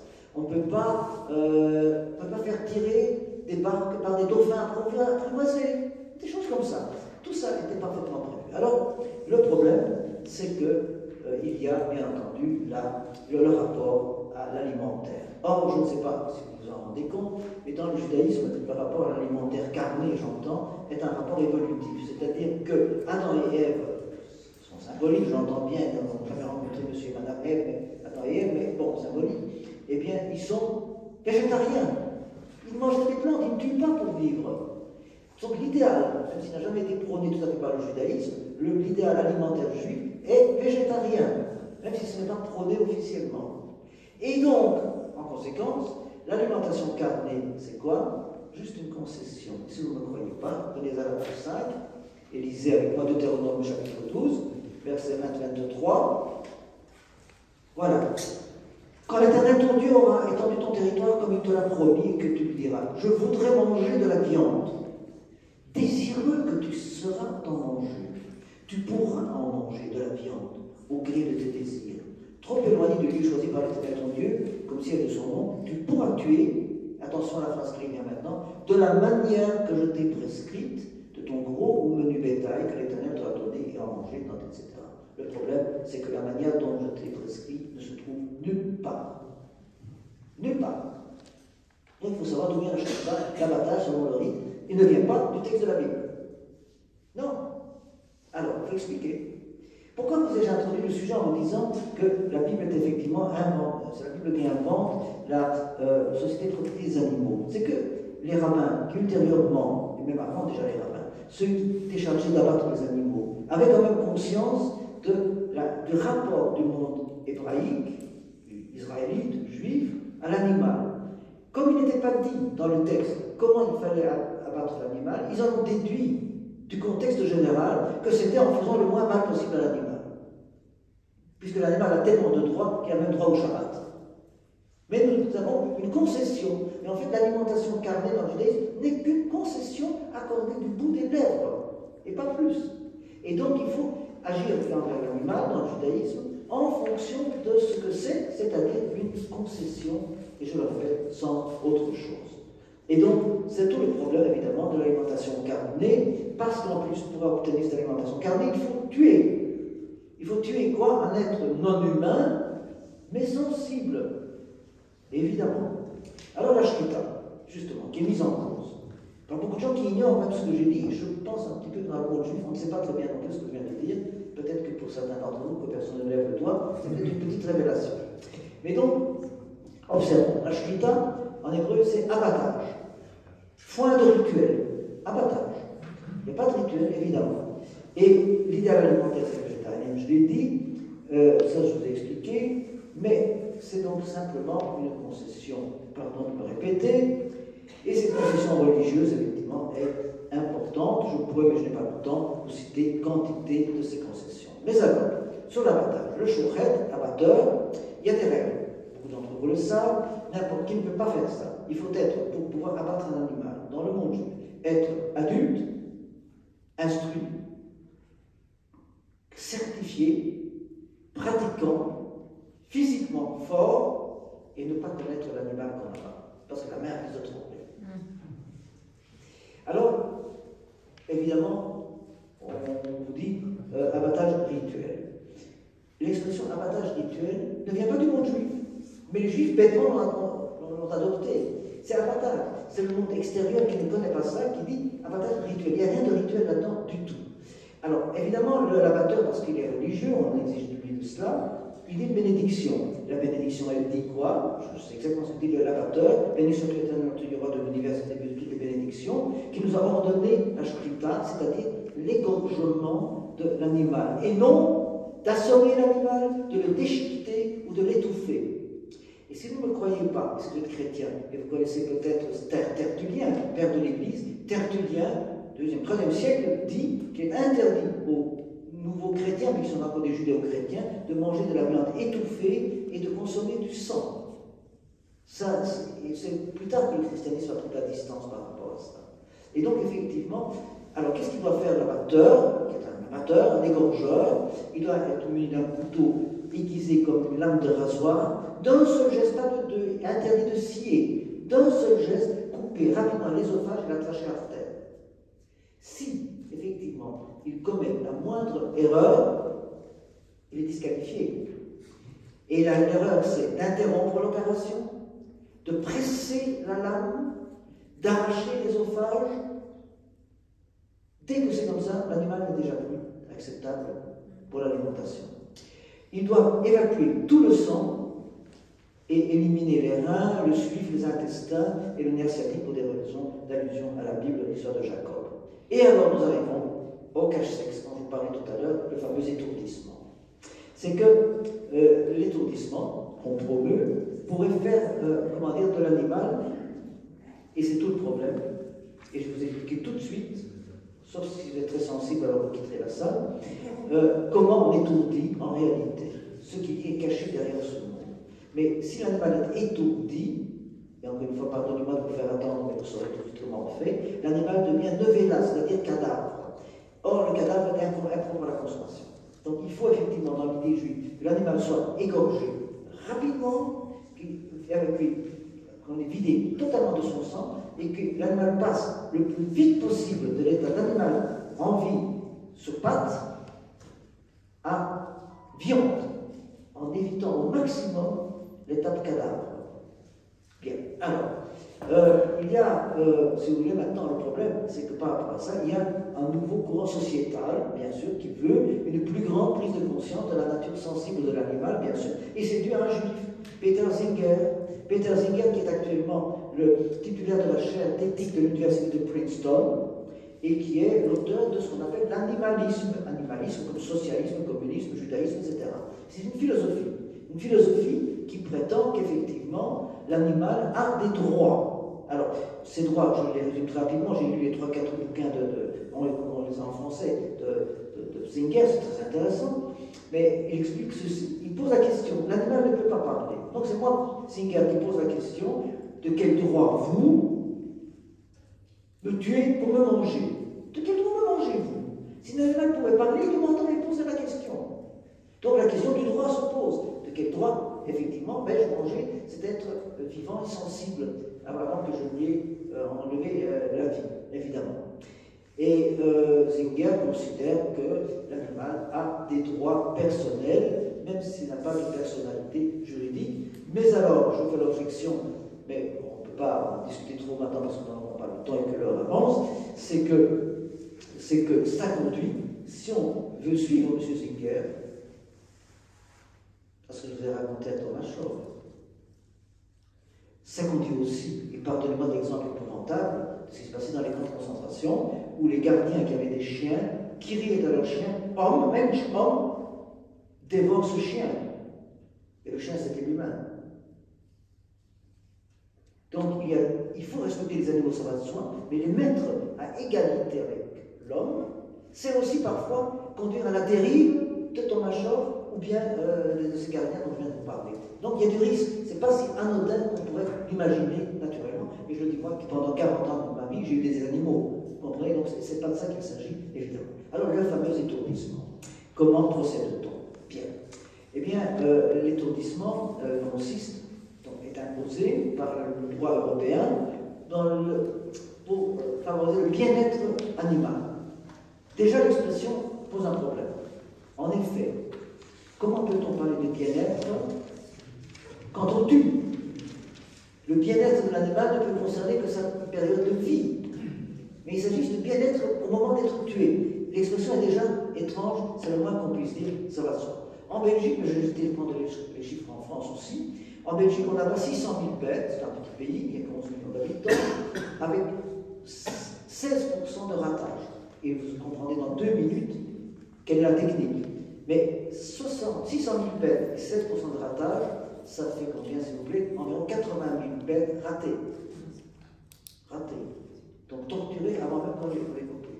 En France, on n'a pas 10 millions de bêtes et ça fait 1 600 000 ratages. C'est beaucoup. Alors, effectivement, comment opère-t-on? On va vous l'expliquer maintenant. Alors, pour que vous compreniez, je vous demande d'aller à la dernière page que je vous ai donnée. C'est une seule page d'un document plus complet que j'ai ici sous le coude. Voilà. En fait, on prend l'animal, ici en vidé, bien, et on le met sur son front. Alors, observez cet immense animal, plus ou moins immobilisé, plus ou moins. Et il faut que l'abatteur, avant même d'opérer, donc, intervienne. Alors, il a un pistolet qui est là-haut.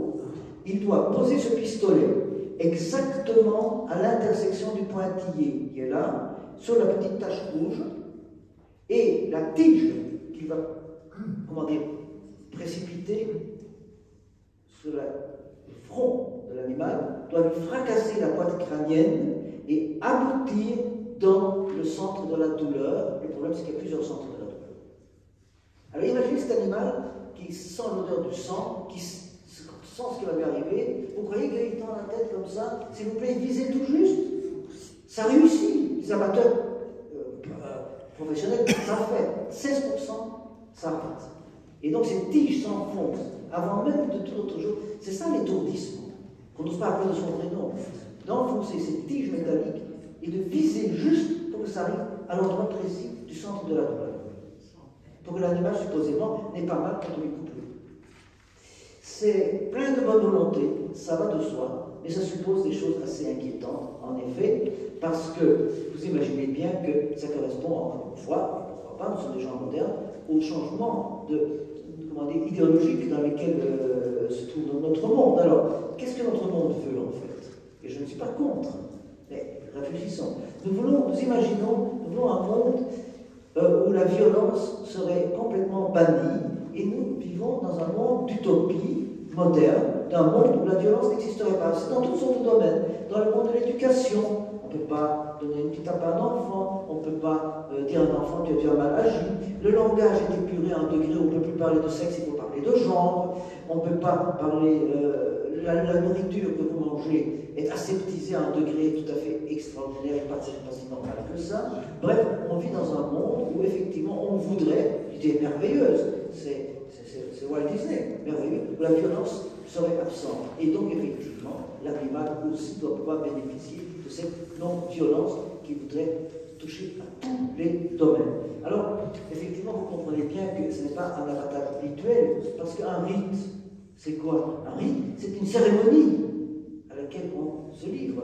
Quelle est la cérémonie en question ici? On vous le demande. Il n'y a pas de cérémonie. Je veux dire, même si vous compreniez mieux, un exemple est aussi un petit peu direct. Vous savez, l'Église catholique a longtemps enseigné que faire l'amour, on peut faire l'amour que pour concevoir. Bien. C'est une règle religieuse. Mais si vous respectez cette règle religieuse, quand vous faites l'amour, vous pratiquez un rite? Pas du tout. Pas du tout. Donc il faut bien distinguer qu'il y a bien ici dans le judaïsme des implications, des obligations religieuses, mais l'acte lui-même n'est pas un rite. L'abattage n'est pas un rituel. Malgré la bénédiction que l'abatteur dit pour effectivement laisser bien entendre à lui-même et aux autres qu'il égorgera l'animal et qu'il ne l'étouffera pas, etc. Vous comprenez? Et donc, il faut tenir compte de tout ça. Alors, l'étourdissement, parce qu'après je vous dirai les textes de loi à ce propos et nous finirons, eh bien, c'est que l'étourdissement est supposé avoir, pourquoi le pratique-t-on? Parce que ceux qui le proposent savent très bien qu'il y a 16% d'échecs. Mais c'est supposé quand même être absolu, c'est-à-dire anesthésié, durable. Or, ce n'est pas toujours le cas parce qu'il y a trois manières de procéder. Je vous dis tout de suite les deux autres, je ne vais pas encore expliquer. Et immédiat. La deuxième manière, c'est électrique. On met sur la tête de l'animal un casque, effectivement, et on fait passer du courant 200 volts continu, ce qui met l'animal en état d'épilepsie pendant 30 secondes. Et on suppose, c'est peut-être vrai, que pendant les 30 secondes d'état épileptique, il ne sentira pas qu'on lui coupe la gorge. Mais si l'abatteur s'est un peu attardé, l'animal, évidemment, sent ce qui arrive. Et donc, on a juste électrocuté. Troisième manière, c'est la chambre à gaz. On a introduit l'animal dans une chambre à gaz, on a introduit du CO et du CO2.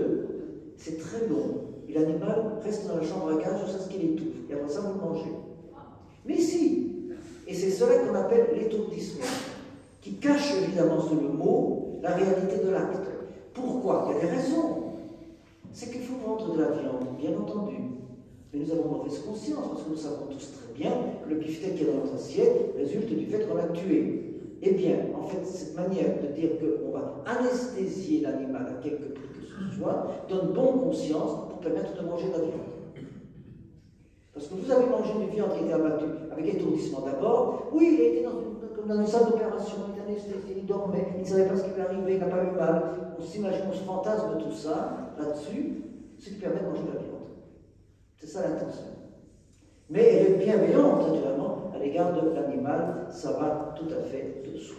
Alors, mes chers amis, là-dessus, il faut maintenant voir un petit peu, en allant plus vite, ce que les lois disent à ce sujet, et là-dessus nous aurons clôturé très vite, trop vite, bien entendu, la chose, non sans vous avoir encore dit une chose très importante, c'est que l'intention poursuivie, ou sinon vous ne comprendiez pas ce que j'ai marqué ici en dessous de ces deux comités, l'intention est d'éliminer la douleur.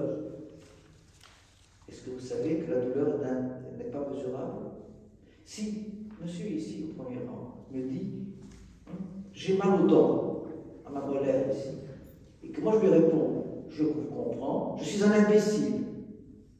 Je peux à la rigueur imaginer que moi, à cette molaire, quand j'ai eu un jour mal, je ressentais quelque chose qui pourrait ressembler peut-être à ce que monsieur ressent. Mais la douleur est incommunicable, elle est non mesurable, tout simplement. Alors quand on essaye quand même de mesurer, regardez ce qu'on fait, regardez le bas de la page. Comment il y a des échelles? Il y a l'échelle des visages. Alors on peut effectivement observer le visage d'un homme qui dit j'ai mal. Alors on ne voit pas très bien, ma photocopieuse ne m'a pas beaucoup servi, mais il y a en dessous autre chose, l'échelle verbale. On demande effectivement, le médecin demande, vous avez mal combien? 1, 2, 3, 4, comptez jusqu'à 4. Ou bien une échelle numérique, comptez jusqu'à 10. Ou bien une échelle visuelle, analogique, où l'on voit plus ou moins, quand on est expert et qu'on a beaucoup d'expérience médicale, aux grimaces du patient, à quel degré il pourrait avoir mal. C'est tout. Même d'un humain, on ne sait mesurer la douleur, a fortiori d'un animal. Or, on vous vend cela, on nous dit ça, effectivement, on fait ça pour que l'animal ait moins mal. Mais nous n'en savons rien.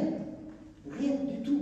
Rien du tout. C'est ça le drame de toute entreprise, évidemment. Alors, effectivement, on dit que, et encore faut-il faire attention à ce qu'on dit, parce qu'on n'est pas soi-même sous la lame du couteau, bien entendu, sous le fil du couteau, c'est que quand on coupe la trachée artère d'un animal et que l'on vide immédiatement du sang, eh bien, il faut environ 30 secondes, dit-on, les experts, pour que, effectivement, l'animal soit ailleurs.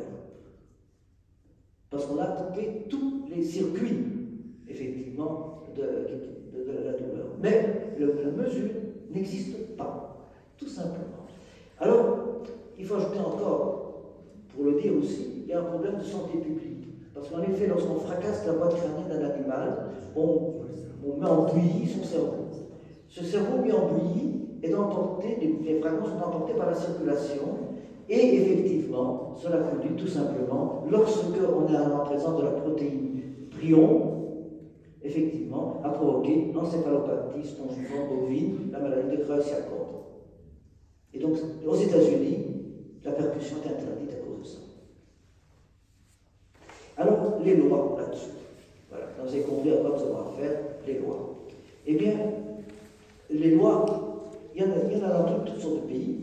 Le premier pays à avoir interdit l'abattage selon le rite, donc, c'est la Suisse, 1893. Mais il faut savoir, parce qu'il faut demander aux historiens, ce n'était pas en faveur des animaux, c'était en fait au moment de l'une des plus violentes et étonnantes poussées d'antisémitisme en Suisse. Et les Suisses ont dit qu'est-ce que c'est que ces gens auxquels on a donné des droits? La Suisse a été très très en retard sur la France et les autres pays pour accorder des droits civiques aux Juifs. Et en plus, ils bouffent des animaux comme nous ne le faisons pas, interdisons. Ça a été mis d'abord dans la Constitution suisse, c'est passé ensuite dans. C'était retiré, puis c'est passé dans les lois civiles. Aujourd'hui, encore, en Suisse, vous n'avez pas de viande cachère disponible, il faut l'importer de France ou d'ailleurs, mais la loi suisse prévoit bien que cette viande importée de France ne peut pas aboutir dans les circuits normaux de la boucherie suisse. Uniquement dans des boucheries juives et dans des maisons juives, ou halal, si vous voulez, pour les musulmans, pas autre chose. Vichy a été une toute première loi de Vichy a été d'interdire l'abattage. Et alors, ce qu'il faut quand même savoir, c'est qu'en Allemagne, en 1933, déjà, l'abattage a été interdit et la circoncision rendue obligatoire. Pourquoi? Circoncision, ça permet de reconnaître les enfants. L'abattage interdit, ça va les affamer. Ils ne pourront plus manger de leur viande. Or, vous savez bien qu'avant que l'Allemagne ne se mette en route, en Ukraine, par exemple, des millions de juifs ultra pieux qui n'auraient pas mangé un œuf avec une petite goutte de sang dedans, évidemment. C'était ça l'intention. Alors, il y a des lois, bien entendu, mais la communauté européenne, elle elle prévoit effectivement, je vous donne ceux d'entre vous qui aimeraient faire des recherches le peuvent, c'est le règlement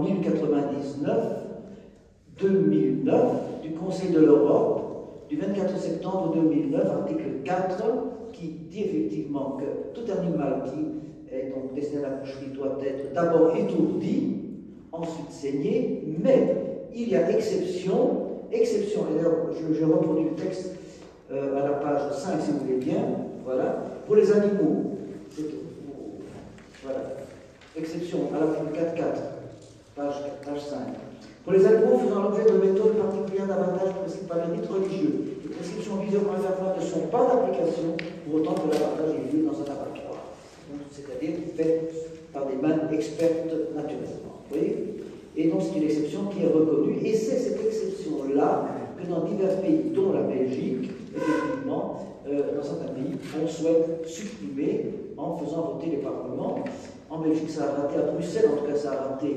Le vote a échoué par 4 voix, ce qui n'est pas beaucoup, et il nous a été déjà dit, naturellement, que le sujet reviendra rapidement sur le tapis par un nouveau projet de loi de protection générale de l'animal, dans lequel la proposition d'interdiction figurera. Quels sont les pays que ça concerne? Il y a 51 pays concernés, 6 seulement interdisent. Alors ce sont quoi? C'est la Suède, la Slovénie, une partie de la Belgique, parce que la partie flamande et francophone ont déjà interdit, l'Islande, la Norvège, la Suisse, et c'est tout. Ça fait 6. 6 pays d'Europe interdisent. Les autres pays considèrent qu'effectivement, il y a tolérance à ce sujet et qu'il faut respecter la disposition européenne qui prévoit cette exception pour les questions relatives au culte, à la religion, à la culture spécifique des uns et des autres. Il y a des pays qui ont trouvé des solutions intermédiaires qui valent ce qu'elles valent. En Espagne, la dérogation existe pour les ovins, mais dans d'autres pays, notamment en Finlande ou en Autriche, on doit d'abord égorger, ensuite étourdir. On ne voit pas beaucoup l'avantage. Enfin, l'animal, oui, parce qu'on a coupé le cou de l'animal, donc il ne sentira pas quand on lui fracasse le crâne. Mais si, mais c'est des compromis comme ça. Alors donc, il y a eu à ce sujet des séquences juridiques importantes qui sont parties de Belgique et qui concernent toute l'Europe, vous allez voir. C'est là-dessus que nous clôturerons, si vous voulez bien, dans 5-6 minutes. Eh bien, d'abord, il se fait que la Belgique est un pays partagé, Flandre, Wallonie, Bruxelles, qui est une entité en soi, avec des parlements. En Flandre, la loi est passée, effectivement, donc vous ne pouvez plus exciper de la dérogation, en Wallonie non plus, à Bruxelles, ce n'est pas le cas que je voulais expliquer. Et face à cela, nous avons, je dis nous, parce que le serviteur a un peu sa part là-dedans, introduit un recours en annulation du décret flamand et wallon à la Cour constitutionnelle belge, parce qu'il y a de ce fait-là atteinte à la Constitution, qui prévoit la liberté de religion et de pratiquer effectivement. La Cour a rendu un avis étrange, la Cour constitutionnelle, en disant que elle ne rendait pas d'avis parce qu'elle posait une question préjudicielle à la Cour de justice européenne.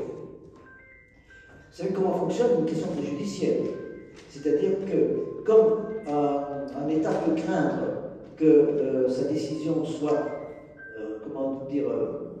discutée ou rapportée à une autre Cour européenne, on pose la question à la Cour de justice européenne de dire ce qu'elle dirait et ferait si, effectivement, la loi était votée. Et quand la réponse a été donnée, à ce moment-là, on s'aligne.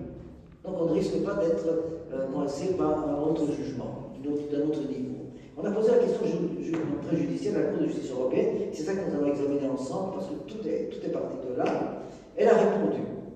Cette Cour de justice européenne a rendu un avis qui dit qu'il n'y a pas atteinte à la Constitution et aux droits fondamentaux, pour les raisons que nous allons voir ensemble, ce qui fait que, comme il n'y a pas atteinte, nous sommes actuellement à la Cour européenne des droits de l'homme et nous attendons effectivement sa décision, mais elle pourrait encore tarder. Qu'est-ce que cette Cour de justice européenne a dit, créant cette situation d'une telle ambiguïté? Eh bien, elle admet effectivement son ingérence dans la liberté de manifester sa religion et dit que cette ingérence est réelle, donc en disant qu'il n'y a pas atteinte à la Constitution, donc il il y a ingérence, c'est réel, mais cette ingérence est proportionnelle, donc pas trop importante, suffisamment peu importante pour qu'on en fasse un cas.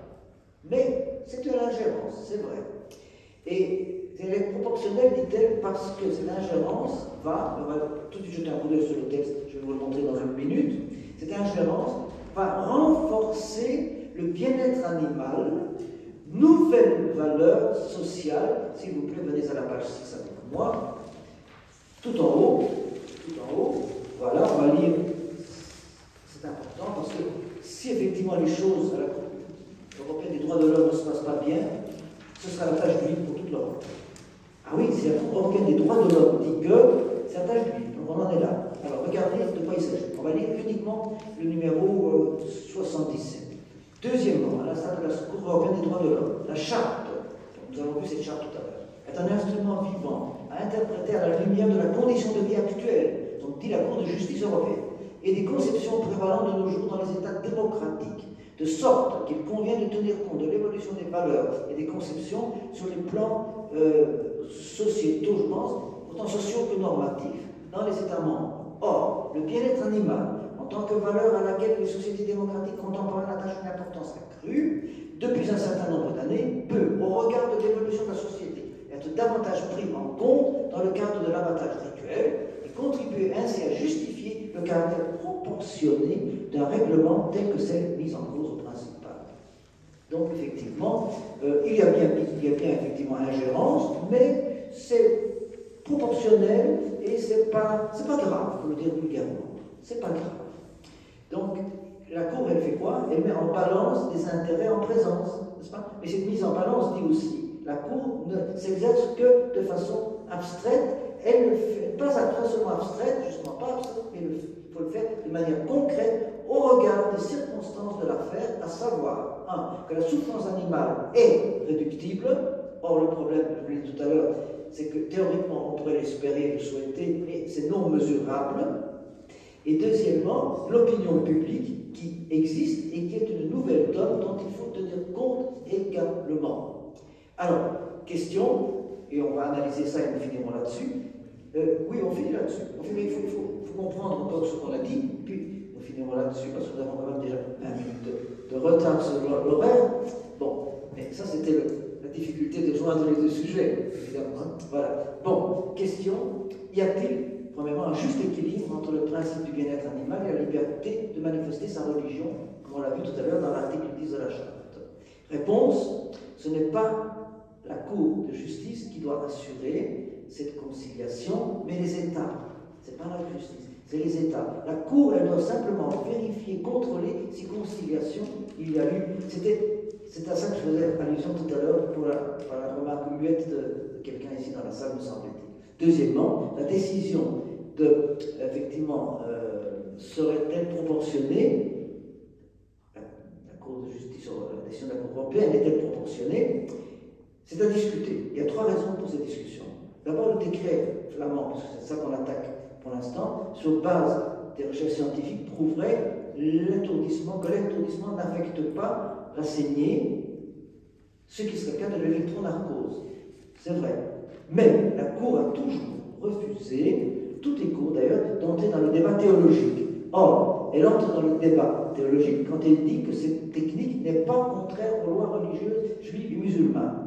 Or, il n'y a pas de consensus dans ces milieux-là, là-dessus. Donc la Cour s'occupe de sujets qui ne la concernent pas. D'autre part, si la liberté religieuse comptait plus que le bien-être animal, il y aurait un déséquilibre entre ces deux impératifs et l'intrusion de la Cour serait non proportionnelle. Pour qu'elle soit proportionnelle, la Cour doit tenir compte de l'évolution des mœurs sur les plans social. Cette évolution doit être donc prise en compte, ce que la Cour dit, et son jugement est donc, dit-on, bien proportionné. Mais, ça ne suffit pas, étant donné les contradictions que cette attitude implique. Enfin, la Cour dit, c'est pas dans le texte que je vous ai donné, qu'on pourrait néanmoins résoudre le problème en important de la viande. Ah oui, sauf que, si elle est possible, effectivement, il n'y a pas d'interférence dans la liberté religieuse, mais ce raisonnement de la Cour est en contradiction avec 2 choses. D'abord, certains États qui refusent l'exportation. C'est le cas de la Hollande. En Hollande, ce débat a déjà eu lieu, et la Hollande a décidé qu'effectivement, on pouvait déroger, mais la viande obtenue par dérogation à la percussion ne peut atterrir que dans des boucheries juives hollandaises et jamais exportée. Donc, si la Belgique voulait par exemple importer de Hollande, ça n'irait pas. Et donc, l'argument de la Cour de justice européenne pose un problème, puisque l'interdiction pourrait effectivement se multiplier par tous les bouts. Et avec une chose tout à fait extraordinaire, que je dois quand même vous dire, parce que ça a étonné tous les juristes, et moi qui ne suis pas juriste moi aussi, c'est que j'ai ici l'avis de l'avocat général de la Cour de justice européenne, qui a jugé, qui a préparé les dossiers, et dont la décision est totalement contraire au jugement de la Cour de justice. Il disait ceci: on ne saurait ignorer le fait que la préservation des rites religieux d'abattage des animaux est souvent difficilement conciliable avec les conceptions modernes du bien-être animal. La dérogation est néanmoins un choix politique que le législateur de l'Union était certainement habilité à faire. Il s'ensuit que la Cour ne saurait permettre que ce choix politique spécifique soit vidé de sa substance du fait que certains États membres adoptent des mesures particulières au nom du bien-être animal qui auraient pour effet matériel de réduire à néant la dérogation en faveur de certains membres de confession religieuse. Et donc, pour une fois, c'est étonnant, parce que ça arrive de façon rarissime, le tribunal a jugé en contradiction avec son propre procureur général. Voilà ce qu'on pouvait vous dire là-dessus, mes très chers amis. Alors, conclusion de la conclusion pendant 20 secondes, c'est qu'effectivement, nous avons eu, je vous ai montré, mais très vite et en survolant la chose, nous avons eu deux débats qui ne sont pas anodins, parce qu'en fait, ces deux débats nous remettent en cause beaucoup de choses, ce sont des marqueurs importants pour les uns et les autres, et surtout, ils remettent en cause la question de le mot m'échappe, de l'intégration de l'assimilation. En effet, une société moderne qui se veut ouverte intègre, une société qui croit intégrer, mais qui en fait assimile, ne l'est pas, parce que quand quelqu'un frappe à la porte pour entrer chez un assimilationniste, il te dit oui, mais d'abord, bois du vin, mange du cochon, enlève tes papillotes, enlève tes babouches, tu peux entrer. D'autres termes, l'assimilationniste ne permet d'entrer à qui? Seulement à celui qui voudrait voir devant sa porte, et pas celui qui frappe à sa porte. Et tout ceci n'est qu'un exemple parmi beaucoup d'autres qu'on pourrait traiter dans d'autres rencontres, effectivement, de ce grave problème de l'intégration-assimilation, qui ne sont pas, et je termine là-dessus, des synonymes, et j'en veux beaucoup aux politiciens, aux journalistes et à tous ceux qui allègrement confondent les deux. Ce sont des termes antonymes, des concepts tout à fait contradictoires. Il faut faire attention, Camus l'avait bien dit, à mal nommer les choses, on aggrave les malheurs du monde. Je vous remercie.